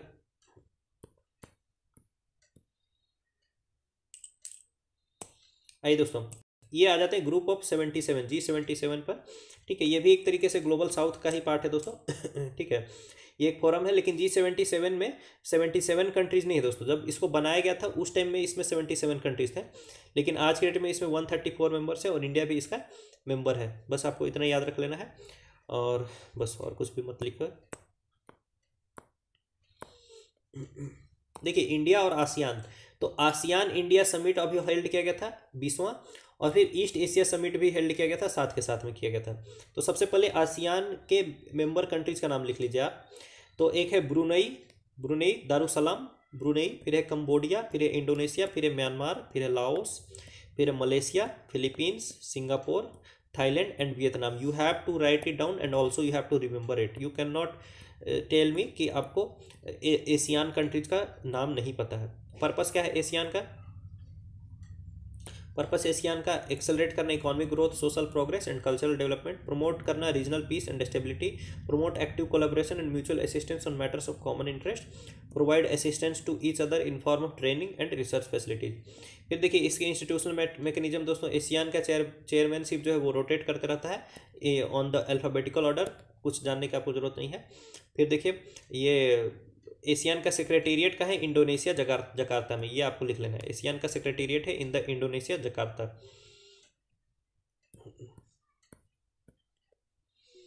देखिए कुछ कुछ कोऑपरेशन मैकेनिज्म है एशियान के, तो उसी में एक कोऑपरेशन मैकेनिज्म है एशियान +3 कोऑपरेशन।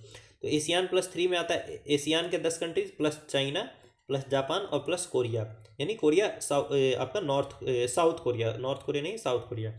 तो चाइना, जापान और साउथ कोरिया और प्लस एशियान, इसको बोलते हैं एशियान +3 कोऑपरेशन। और इसके अलावा है एक east Asia summit, east Asia summit के आप मेंबर्स के नाम आपको लिखने जरूरी हैं, ठीक है। तो ईस्ट एशिया समिट में लिख लीजिए एशियान के सारे मेंबर्स और प्लस में Australia, China, India, Japan, New Zealand, Republic of Korea, Russia and US. तो ईस्ट एशिया समिट में टोटल 8 एशियान के साथ साथ 8 कंट्रीज और पार्टिसिपेट करते हैं। तो उस 8 कंट्रीज में आपको लिखना है Australia, China, India, Japan, New Zealand, Korea, Russia और यूएस, ये आपको लिख लेना है दोस्तों। तो ईस्ट एशिया समिट में एशियान +8 और 8 में कौन कौन है वो आपको लिख लेना है। तो देखिए दोस्तों जो एशियान का इंडिया के साथ समिट हुआ, आसियान इंडिया समिट, उसके क्या क्या हाईलाइट्स हैं, तो again not very important for you. तो इसमें 12 पॉइंट प्रपोजल साइन किया गया, ठीक, मतलब प्रेजेंट किया गया। ठीक है। फिर इसमें बात की गई साउथ ईस्ट एशिया को इंडिया से, फिर वेस्ट एशिया और यूरोप से कनेक्ट करने की। फिर इंडिया के डिजिटल पब्लिक इंफ्रास्ट्रक्चर स्टैक को एशियान के साथ शेयर करने की बात की गई। ASEAN India fund for digital future को बनाने की बात की गई। फिर invitation to ASEAN countries to join Global Centre for Traditional Medicine. फिर इस CDRI में ज्वाइन करने का भी आपको इनविटेशन दिया गया। फिर AITIGA क्या है देख लीजिए। India emphasise the need to complete the review of the ASEAN India trade in goods agreement. दोस्तों ये इंडिया और एशियान का एक फ्री ट्रेड एग्रीमेंट है, इसका नाम है ASEAN India trade in goods agreement. तो इसको रिव्यू करने की बात की गई, क्योंकि ये जो फ्री ट्रेड एग्रीमेंट है दोस्तों, इससे ज़्यादा बेनिफिट आसियान कंट्रीज को हो रहा है, बट इंडिया को कम ही बेनिफिट हो रहा है। तो इसलिए इंडिया ने बोला कि इसको थोड़ा रिव्यू कर लिया जाए, और रिव्यू करके इसको क्या क्या किया जाए, इसको थोड़ा यूजर फ्रेंडली बनाया जाए, सिंपल बनाया जाए, ट्रेड फैसिलिटेटिव बनाया जाए सारे बिजनेसेस के लिए, और जिससे कि सस्टेनेबल और इंक्लूसिव ग्रोथ हो सके।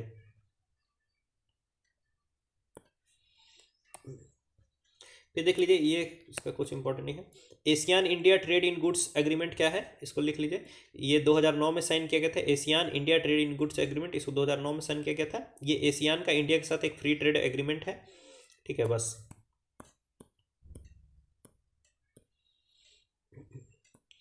फिर देखिए ईस्ट एशिया समिट में क्या किया गया। ईस्ट एशिया समिट कौन कौन सा, एशियान का, उन 8 कंट्रीज के साथ में। तो इसमें देखिए दोस्तों, एक न्यू प्लान ऑफ एक्शन को इम्प्लीमेंट करने की बात की गई है, ठीक है बस हो गया। अब देखिए एशियान का इंडिया के लिए क्या क्या सिग्निफिकेंस, उस पर आ जाते हैं। तो सबसे पहले तो जियो पॉलिटिकल सिग्निफिकेंस है, क्योंकि इंडिया एशियान सेंट्रल है। कि किस चीज़ के लिए सेंट्रल है, for the India's act east policy and Indo Pacific vision, और ऑल्सो फॉर सिक्योरिटी एंड ग्रोथफुल और इन द रीजन। मतलब सागर इंडिया के मैक्सिमम जो पॉलिसीज हैं उसके लिए एशियान एक सेंट्रल रोल प्ले कर सकता है। फिर देखिए ASEAN is important for regional integration and multilateral cooperation. ASEAN is important for India for economic cooperation, क्योंकि देखिए एशियान के साथ हमारा 131 बिलियन डॉलर का ट्रेड होता है। फिर हमारे नॉर्थ ईस्ट, आपको पता है कि जो नॉर्थ ईस्टर्न स्टेट्स हैं आपके मणिपुर, नागालैंड, मिजोरम, ये सभी शेयर करते हैं बाउंड्रीज एशियान कंट्रीज के साथ। जैसे कि आपका म्यांमार के साथ बाउंड्री शेयर करते हैं, और म्यांमार के थ्रू आगे आगे हम लोग थाईलैंड वगैरह में भी जा सकते हैं। तो नॉर्थ ईस्ट के डेवलपमेंट में भी हेल्प होगा अगर हमारा एशियान के साथ अच्छे टर्म्स पर हम रहेंगे। तो जैसे कि अभी हम लोग एक हाईवे बना रहे हैं, India Myanmar Thailand trilateral highway, ठीक है। फिर कलादान मल्टी मॉडल प्रोजेक्ट हम लोग बना रहे हैं, तो इससे इंडिया के नॉर्थ ईस्ट का भी डेवलपमेंट होगा। ये हमारे सिक्योरिटी में भी हेल्प करेगी दोस्तों, for countering terrorism, violent extremism and transnational crimes, ठीक है। फिर चाइना जो है, चाइना फैक्टर को थोड़ा मैनेज करने के लिए भी एशियान हमारे लिए इम्पॉर्टेंट है। फिर देखिए हमारे सॉफ्ट पावर के टेस्ट के लिए एशियान जो है वो बहुत इंपॉर्टेंट है, क्योंकि एशियान के साथ हम लोग बहुत सारे जो है अपनी कल्चर को शेयर करते हैं। जैसे एशियान कंट्रीज में भी आप देखेंगे बहुत सारे टेम्पल्स हैं, वहाँ पे भी योगा का बहुत इंपॉर्टेंस है। रामायण महाभारत और आयुर्वेद वगैरह का एग्जिस्टेंस एशियान कंट्रीज में भी पहले से ही रहा है। फिर देखिए इंडिया और एशियान रिलेशंस में कुछ कुछ कंसर्न्स भी हैं। जैसे यूएस और चाइना ने कंपटीशन का पार्ट बना दिया दोस्तों एशियान को। फिर देखिए ट्रेड डेफिसिट जो है इंडिया और आसियान में बहुत बढ़ रहा है, ठीक है। जैसे 2022-23 में इंडिया और एशियान के बीच में ट्रेड डेफिसिट था 43 बिलियन डॉलर का, यानी इंडिया जो है ज़्यादा इंपोर्ट कर रहा है। 43 बिलियन डॉलर का इंपोर्ट अधिक हो रहा है इंडिया के द्वारा, ठीक है, एक्सपोर्ट की तुलना में। तो ये भी एक प्रॉब्लम है, हम लोग को ट्रेड डेफिसिट को भी क्या करना होगा, घटाना होगा।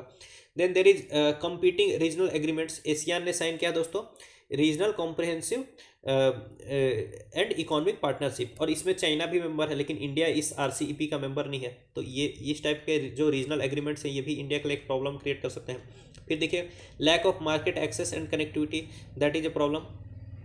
फिर देखिए प्रोजेक्ट्स जो है बहुत डिले होते हैं। जो IMT ट्राईलेटरल हाईवे है, India Myanmar Thailand trilateral highway, इसकी बात की गई थी 2002 में ही। अब कितने साल हो गए, 20 साल 22 साल हो गए दोस्तों, ठीक है। तो ये बहुत सारा डिले होता है, ये भी एक प्रॉब्लम है। फिर चाइना फैक्टर तो एक प्रॉब्लम है ही है, क्योंकि चाइना जो है साउथ ईस्ट एशियन कंट्रीज में पूरा एकदम नज़र जमा करके बैठा हुआ है। दोस्तों वे फॉरवर्ड क्या हो सकता है, we should promote comprehensive strategic partnership between India and ASEAN countries. We should work on maritime cooperation, ठीक है, किसके थ्रू, जैसे क्वाड के थ्रू या फिर और भी कंट्रीज के साथ एंगेज करके।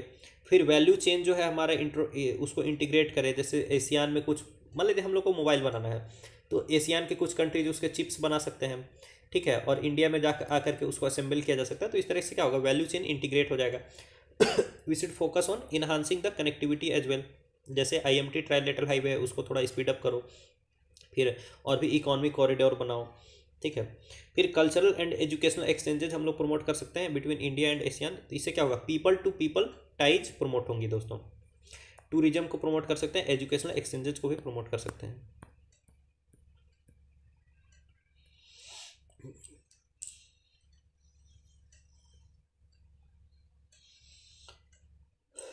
आइए दोस्तों अब्राहम अकॉर्ड्स की बात करते हैं। मैं आपको पहले बता देता हूँ कि जो इज़राइल है यहूदी कंट्री यानी जीव स्टेट है, और इसके आसपास जितनी कंट्रीज है वो मैक्सिमम मुस्लिम कंट्रीज हैं, ठीक है। और तो इनका क्या है, ये इज़राइल का ये अपने आसपास के अरब स्टेट्स के साथ बहुत अच्छा रिलेशन नहीं है, ठीक है। लेकिन जो US है उसका इजराइल के साथ अच्छा रिलेशन है, और इन अरब स्टेट्स में भी उनका क्या है, उसका एक स्टेक है, क्योंकि यहाँ से उनका ऑयल वगैरह के कारण भी, ठीक है, उनका एक स्टेक है US का और यूरोपियन कंट्रीज का, ठीक है। तो US ने ये अब्राहम अकॉर्ड के थ्रू इस इज़राइल को बाकी अरब कंट्रीज के साथ लाने की कोशिश किया है, ठीक है। तो अब्राहम अकॉर्ड जो है किसके किसके बीच में साइन किया गया, तो लिख लीजिए US के बीच में साइन किया गया, यूनाइटेड अरब अमीरात UAE के बीच में साइन किया गया, और इजराइल के बीच में साइन किया गया। किन किन के बीच में साइन किया गया, US UAE और इजराइल, इन 3 कंट्रीज के बीच में साइन किया गया। बाद में, और वैसे ही लिखना कि बाद में इसको एक्सटेंड किया गया for Sudan, Bahrain and Morocco. बाद में इसको साइन किया गया for Sudan, Bahrain and Morocco,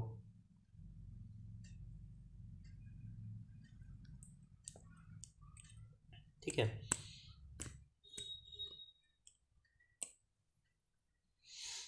अब इसके पहले ये सारा काम किया गया है, अब्राहम अकॉर्ड साइन किया गया है 2020 में, इसको भी आप लिख लेंगे।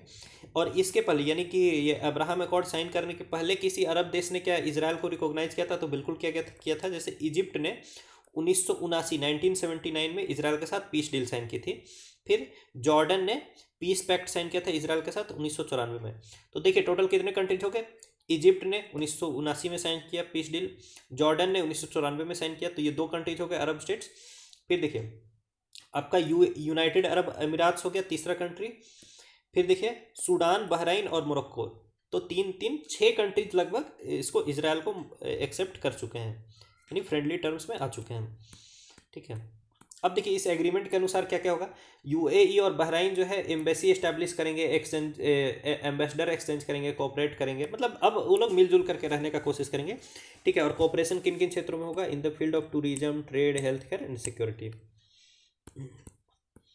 दोस्तों अब्राहम अकॉर्ड इसको क्यों कहा गया, जो अब्राहम थे, प्रॉफेट अब्राहम, देखिए इस्लाम, क्रिश्चियनिटी और जुडाइज्म, यहाँ 3 देश हैं, US जो कि क्रिश्चियन, मतलब US में मैक्सिमम लोग क्रिश्चियन है, और आपका इजराइल है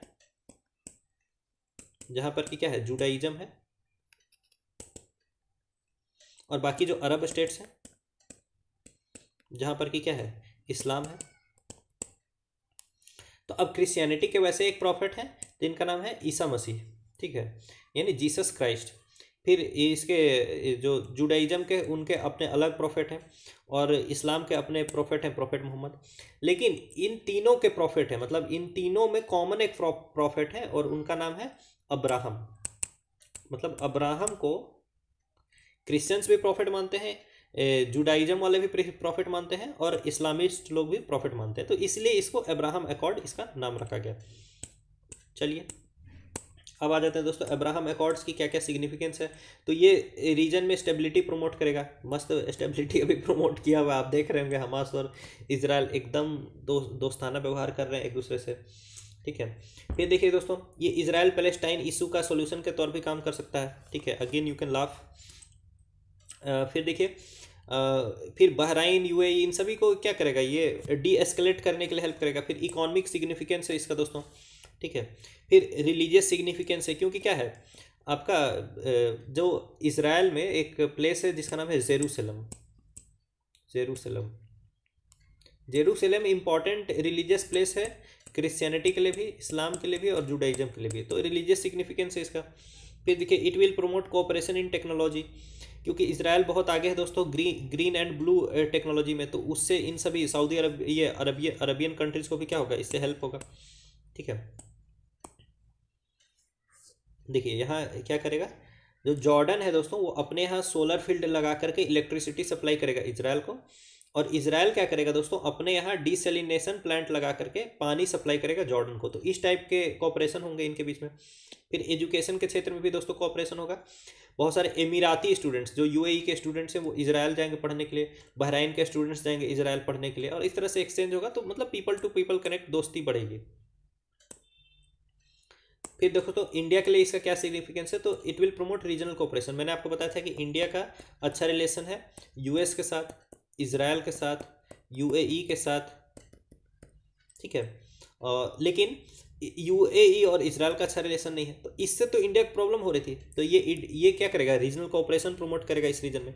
और अभी एक ऑर्गेनाइजेशन बना है I2U2, जिसमें इंडिया भी पार्ट है, I2U2। तो इसमें इंडिया और इसराइल, यूएस और यूएई, ये 4 कंट्रीज मिलकर के ये संस्था बना है I2U2। तो इन सब के लिए क्या करेगा, इंपॉर्टेंट है। I2U2 का क्या क्या की एरियाज हैं दोस्तों, पानी है, water, energy, transportation, space, health and food security. Again just listen to all this points. जब तक लिखने को ना बोलूँ आपके लिए कोई इंपॉर्टेंट काम शुरू नहीं होता है, just you have to listen. फिर देखिए इकोनॉमिक अपॉर्चुनिटीज़ को ये प्रमोट करेगा इंडिया के लिए। अब देखिए इंडिया के कुछ लोग रहते हैं जॉर्डन में और इजराइल में, कुछ लोग इजराइल में रहते हैं। अब दिक्कत क्या है कि इजराइल और जॉर्डन के बीच में आपस में वीज़ा वगैरह आसान नहीं है, जबकि मान लीजिए जॉर्डन में कुछ जॉब लॉसेस हो रहा है और अच्छी अपॉर्चुनिटीज है इसराइल में, तो जॉर्डन से वो डायरेक्ट इसराइल नहीं जा सकता, जबकि एकदम नज़दीक नज़दीक है। ठीक है, तो ये प्रॉब्लम्स क्या होंगी, आपस में दूर होंगी। तो इंडियन जो डायस्पोरा उस रीजन में रह रही है उसको काफ़ी बेनिफिट होगा दोस्तों। देखिए अब क्या क्या चैलेंजेज इमर्ज हो रहे हैं दोस्तों अब्राहम अकॉर्ड्स के लिए। तो आपको पता है कि ये जो जियो पॉलिटिकल चैलेंज है आपका वेस्ट एशिया में, अभी पूरा इज़राइल, हमास, हाउथीज, हिजबुल्ला, ईरान, तो ये सब अभी क्या कर रहे हैं आप देख ही रहे हैं। फिर पैलेस्टीनियन इश्यूज़ को रिजॉल्व नहीं किया जाएगा जब तक, तब तक फिर यहाँ पर एकदम कंप्लीट शांति देखने को नहीं मिल सकती है। फिर ईरान के लिए क्या है, इनमें एंटीपैथी देखने के लिए मिलती है। मतलब ऐसा दिखाया जा रहा है कि इज़राइल, फिर यूएई, ठीक है, फिर सऊदी अरबिया, यूएस, ये सब मिल करके क्या कर रहे हैं, ईरान के अगेंस्ट एक ब्लॉक बनाने का काम करें। तो ये एक चीज़ है, इससे प्रॉब्लम हो सकती है। फिर देखो दोस्तों चाइना ने एक डील कराई, चाइना ने डील कराई किसके किसके बीच में, सऊदी अरबिया और ईरान के बीच में। सऊदी और ईरान एक दूसरे के थोड़े दुश्मन टाइप के हैं, ठीक है, तो और इनके बीच में डील कराने वाला कौन है, चाइना।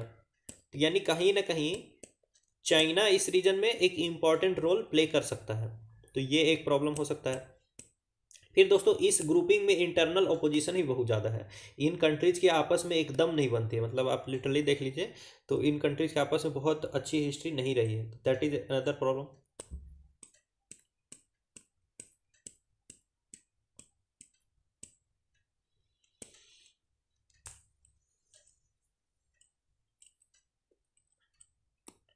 ये दोस्तों इंडिया सऊदी अरबिया रिलेशंस के बारे में थोड़ा बात करते हैं। तो ये है दोस्तों सऊदी अरबिया।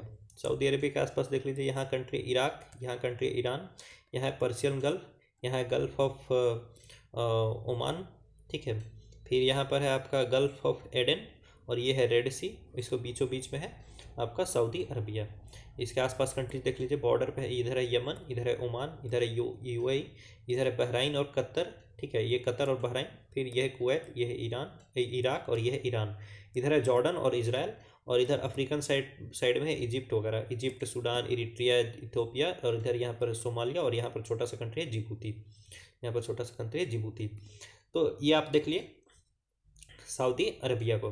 तो सऊदी अरबिया के साथ दोस्तों अभी India Saudi Arabia strategic partnership council की मीटिंग हुई थी, ठीक है। तो इस मीटिंग में क्या क्या बात हुआ, तो $50 बिलियन इन्वेस्ट किया जाएगा रिफाइनरी प्रोजेक्ट में, फिर ये सब चीज़ें, ठीक है, ये सब इम्पोर्टेंट नहीं है।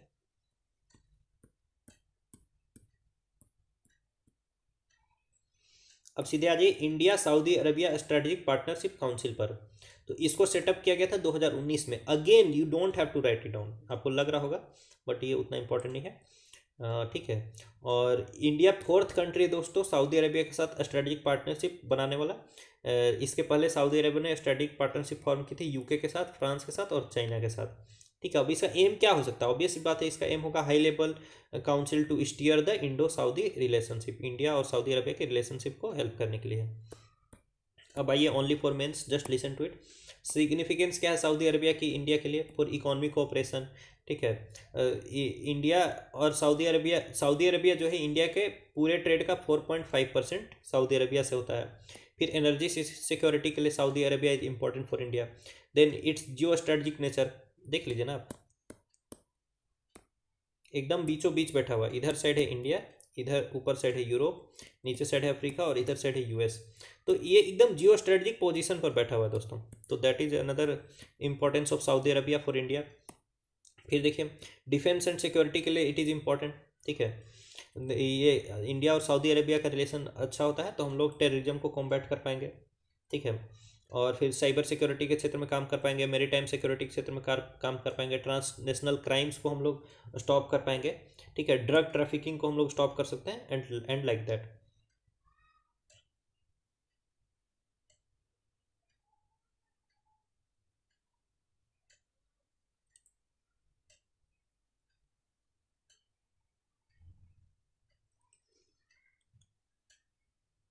फिर दोस्तों इंडिया और सऊदी अरबिया के शेयर्ड इंटरेस्ट है मल्टीलेटरल फोरम्स में, ठीक है।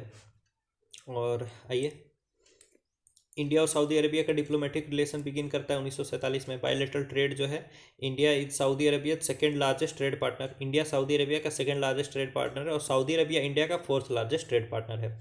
फिर बायलैटरल एक्सरसाइज हम लोग करते हैं सऊदी अरबिया के साथ जिसका नाम है अल मोहम्मद अल हिंदी। तो ये जो बहुत सारे बायलैटरल एक्सरसाइजेज होते हैं दोस्तों, इसके बारे में हम लोग एक डिटेल में एक ही जगह बात कर लेंगे।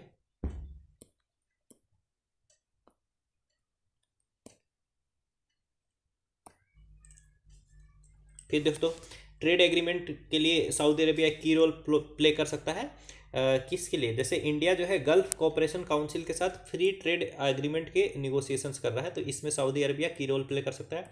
फिर इंडियन डायस्पोरा दोस्तों, लगभग 24 लाख इंडियन सऊदी अरबिया में रहते हैं, सऊदी अरबिया में उनको जॉब मिला हुआ है, ठीक है। तो इसलिए भी सऊदी अरबिया इंपॉर्टेंट है। फिर इंडिया से बहुत सारे लोग जो है दोस्तों मक्का और मदीना में हज और उम्रा करने के लिए जाते हैं, ठीक है। तो इसलिए भी सऊदी अरबिया इंडिया के लिए इंपॉर्टेंट है, बहुत सारे उतने इंडियंस जा रहे हैं तो आप समझ सकते हैं उसका इंपॉर्टेंस बहुत ज़्यादा है। अब दोस्तों कुछ कुछ चैलेंजेस भी है इंडिया और सऊदी अरबिया की, जैसे regional conflicts in middle east. अब देखिए इंडिया अगर सऊदी अरबिया से ज़्यादा क्लोज जाता है तो ईरान को दुख लगेगा, ठीक है। तो इस टाइप की प्रॉब्लम्स है। फिर डायस्पोरा इशूज है दोस्तों, जो इंडियन डायस्पोरा सऊदी अरबिया में रह रही है उसका बहुत एक्सप्लॉयटेशन होता है दोस्तों, ठीक है। सऊदी अरबिया में दो टाइप के लॉज हैं, एक तो वहाँ के लिए और एक जो बाहरी लोग हैं उनके लिए,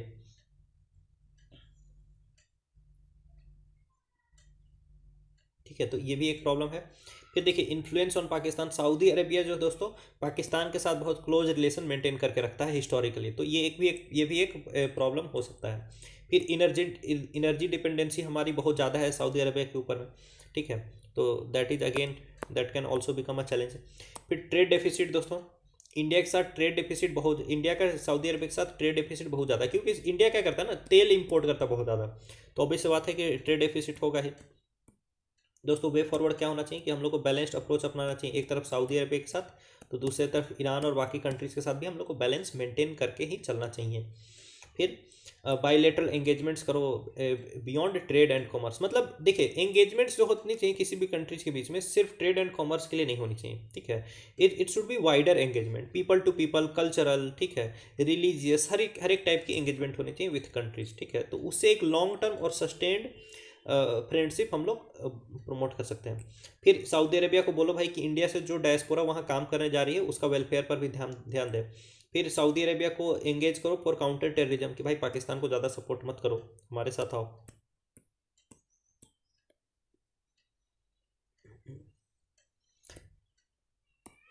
फिर दोस्तों ये एक ऑर्गेनाइजेशन है जिसका नाम है International Organization of Legal Metrology.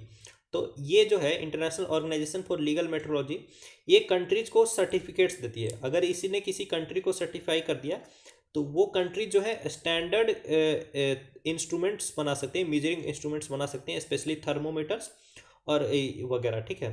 तो इसने हाल फिलहाल इंडिया को जो है OIML सर्टिफिकेट दिया है, OIML सर्टिफिकेट इंडिया को दिया है। अब देखिए, अब इंडिया में बना हुआ जो थर्मोमीटर्स जो है वो स्टैंडर्ड सर्टिफिकेट मिल गया उसको, ठीक है। तो अब हम लोग ज़्यादा एक्सपोर्ट कर सकते हैं और उस एक्सपोर्ट के थ्रू फॉरेन एक्सचेंज वगैरह कमा सकते हैं, और जिससे बहुत सारा हम लोग को एम्प्लॉयमेंट का भी बेनिफिट होगा। तो आप इसको देख लीजिए कि India has become an OIML certificate issuing authority. इसको आप शॉर्ट में लिख लीजिए कि OIML है क्या। पहले तो इसका पूरा नाम लिख लीजिएगा फुल फॉर्म में, और OIML करती क्या, हिंदी में भी चाहे तो लिख सकते हैं कि ये क्या करती है, एक सर्टिफिकेट इशूइंग अथॉरिटी प्रदान करती है किसी कंट्री को, ठीक है, स्पेशली किसके लिए, मेजरिंग इंस्ट्रूमेंट्स के लिए, ठीक है। और जैसे, और वहाँ एग्जांपल भी लिख लीजिएगा जैसे कि थर्मोमीटर, ठीक है। बस इतना आपको करना है।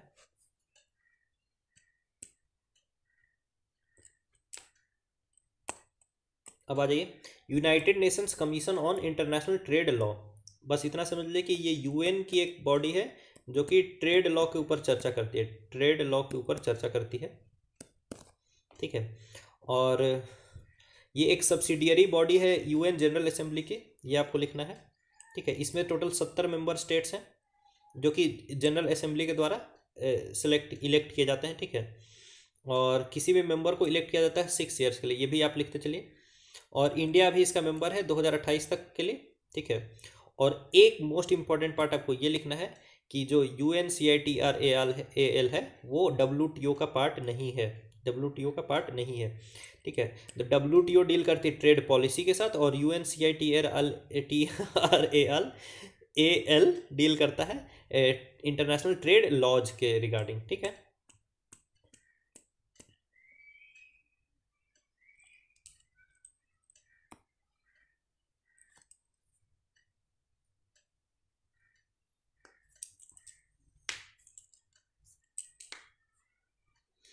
ठीक है दोस्तों, अब देखिए ये L69 ग्रुपिंग है। L69 ग्रुपिंग की एक रिसेंट मीटिंग जो है वो इंडिया के द्वारा होस्ट की गई, ठीक है। और इसने बात की यूनाइटेड नेशन सिक्योरिटी काउंसिल के रिफॉर्म की। बस आपको ये जानना है कि L69 क्या है, ये प्रो रिफॉर्म ग्रुपिंग है। प्रो रिफॉर्म किसकी रिफॉर्म की बात हो रही है, UNSC की रिफॉर्म। तो प्लीज राइट इट डाउन कि L69 is a pro UNSC reform body, ठीक है। और इसमें कंट्रीज हैं अफ्रीका से, लैटिन अमेरिका से, कैरिबियन से, एशिया से और पैसिफिक से, ठीक है। बस आपको इतना लिख लेना है। और इंडिया इसमें एक लीडिंग कंट्री L69 का, ऑब्वियस सी बात है, क्योंकि इंडिया क्या चाहता है कि UNSC में उसको भी एक परमानेंट सीट मिले। तो ये तभी मिल सकता है ना जब UNSC का रिफॉर्म होगा। तो ये आपको लिख लेना है। L69 क्या है, it is a pro UNSC reform body, ठीक है, प्रो UNSC रिफॉर्म बॉडी, ठीक है। और इसमें मेंबर्स हैं Africa, Latin America, Caribbean, Asia and Pacific से, और इंडिया इसका एक लीडिंग कंट्री है। फिर देखिए दोस्तों, 5 आइज अलायंस, ये 5 कंट्री के बीच का अलायंस है, बस नाम लिख लीजिए। 5 आइज अलायंस में US है, UK है, कनाडा है, ऑस्ट्रेलिया है, न्यूजीलैंड है। ये लोग क्या करते हैं दोस्तों, इंटेलिजेंस शेयर करते हैं एक दूसरे के साथ, ठीक है। ये क्या करते हैं, इंटेलिजेंस शेयर करते हैं एक दूसरे के साथ। तो ये हो गया दोस्तों आपका इंटरनेशनल रिलेशंस का सितंबर मंथ का, सितंबर का करंट अफेयर्स। अब इसके बाद हम लोग अक्टूबर के करंट अफेयर्स की चर्चा करेंगे, ठीक है। आप हमारे चैनल को सब्सक्राइब कर लीजिए और इस वीडियो को शेयर कर दीजिए। चलिए मिलेंगे एक और नए वीडियो में, आप सभी का बहुत बहुत धन्यवाद।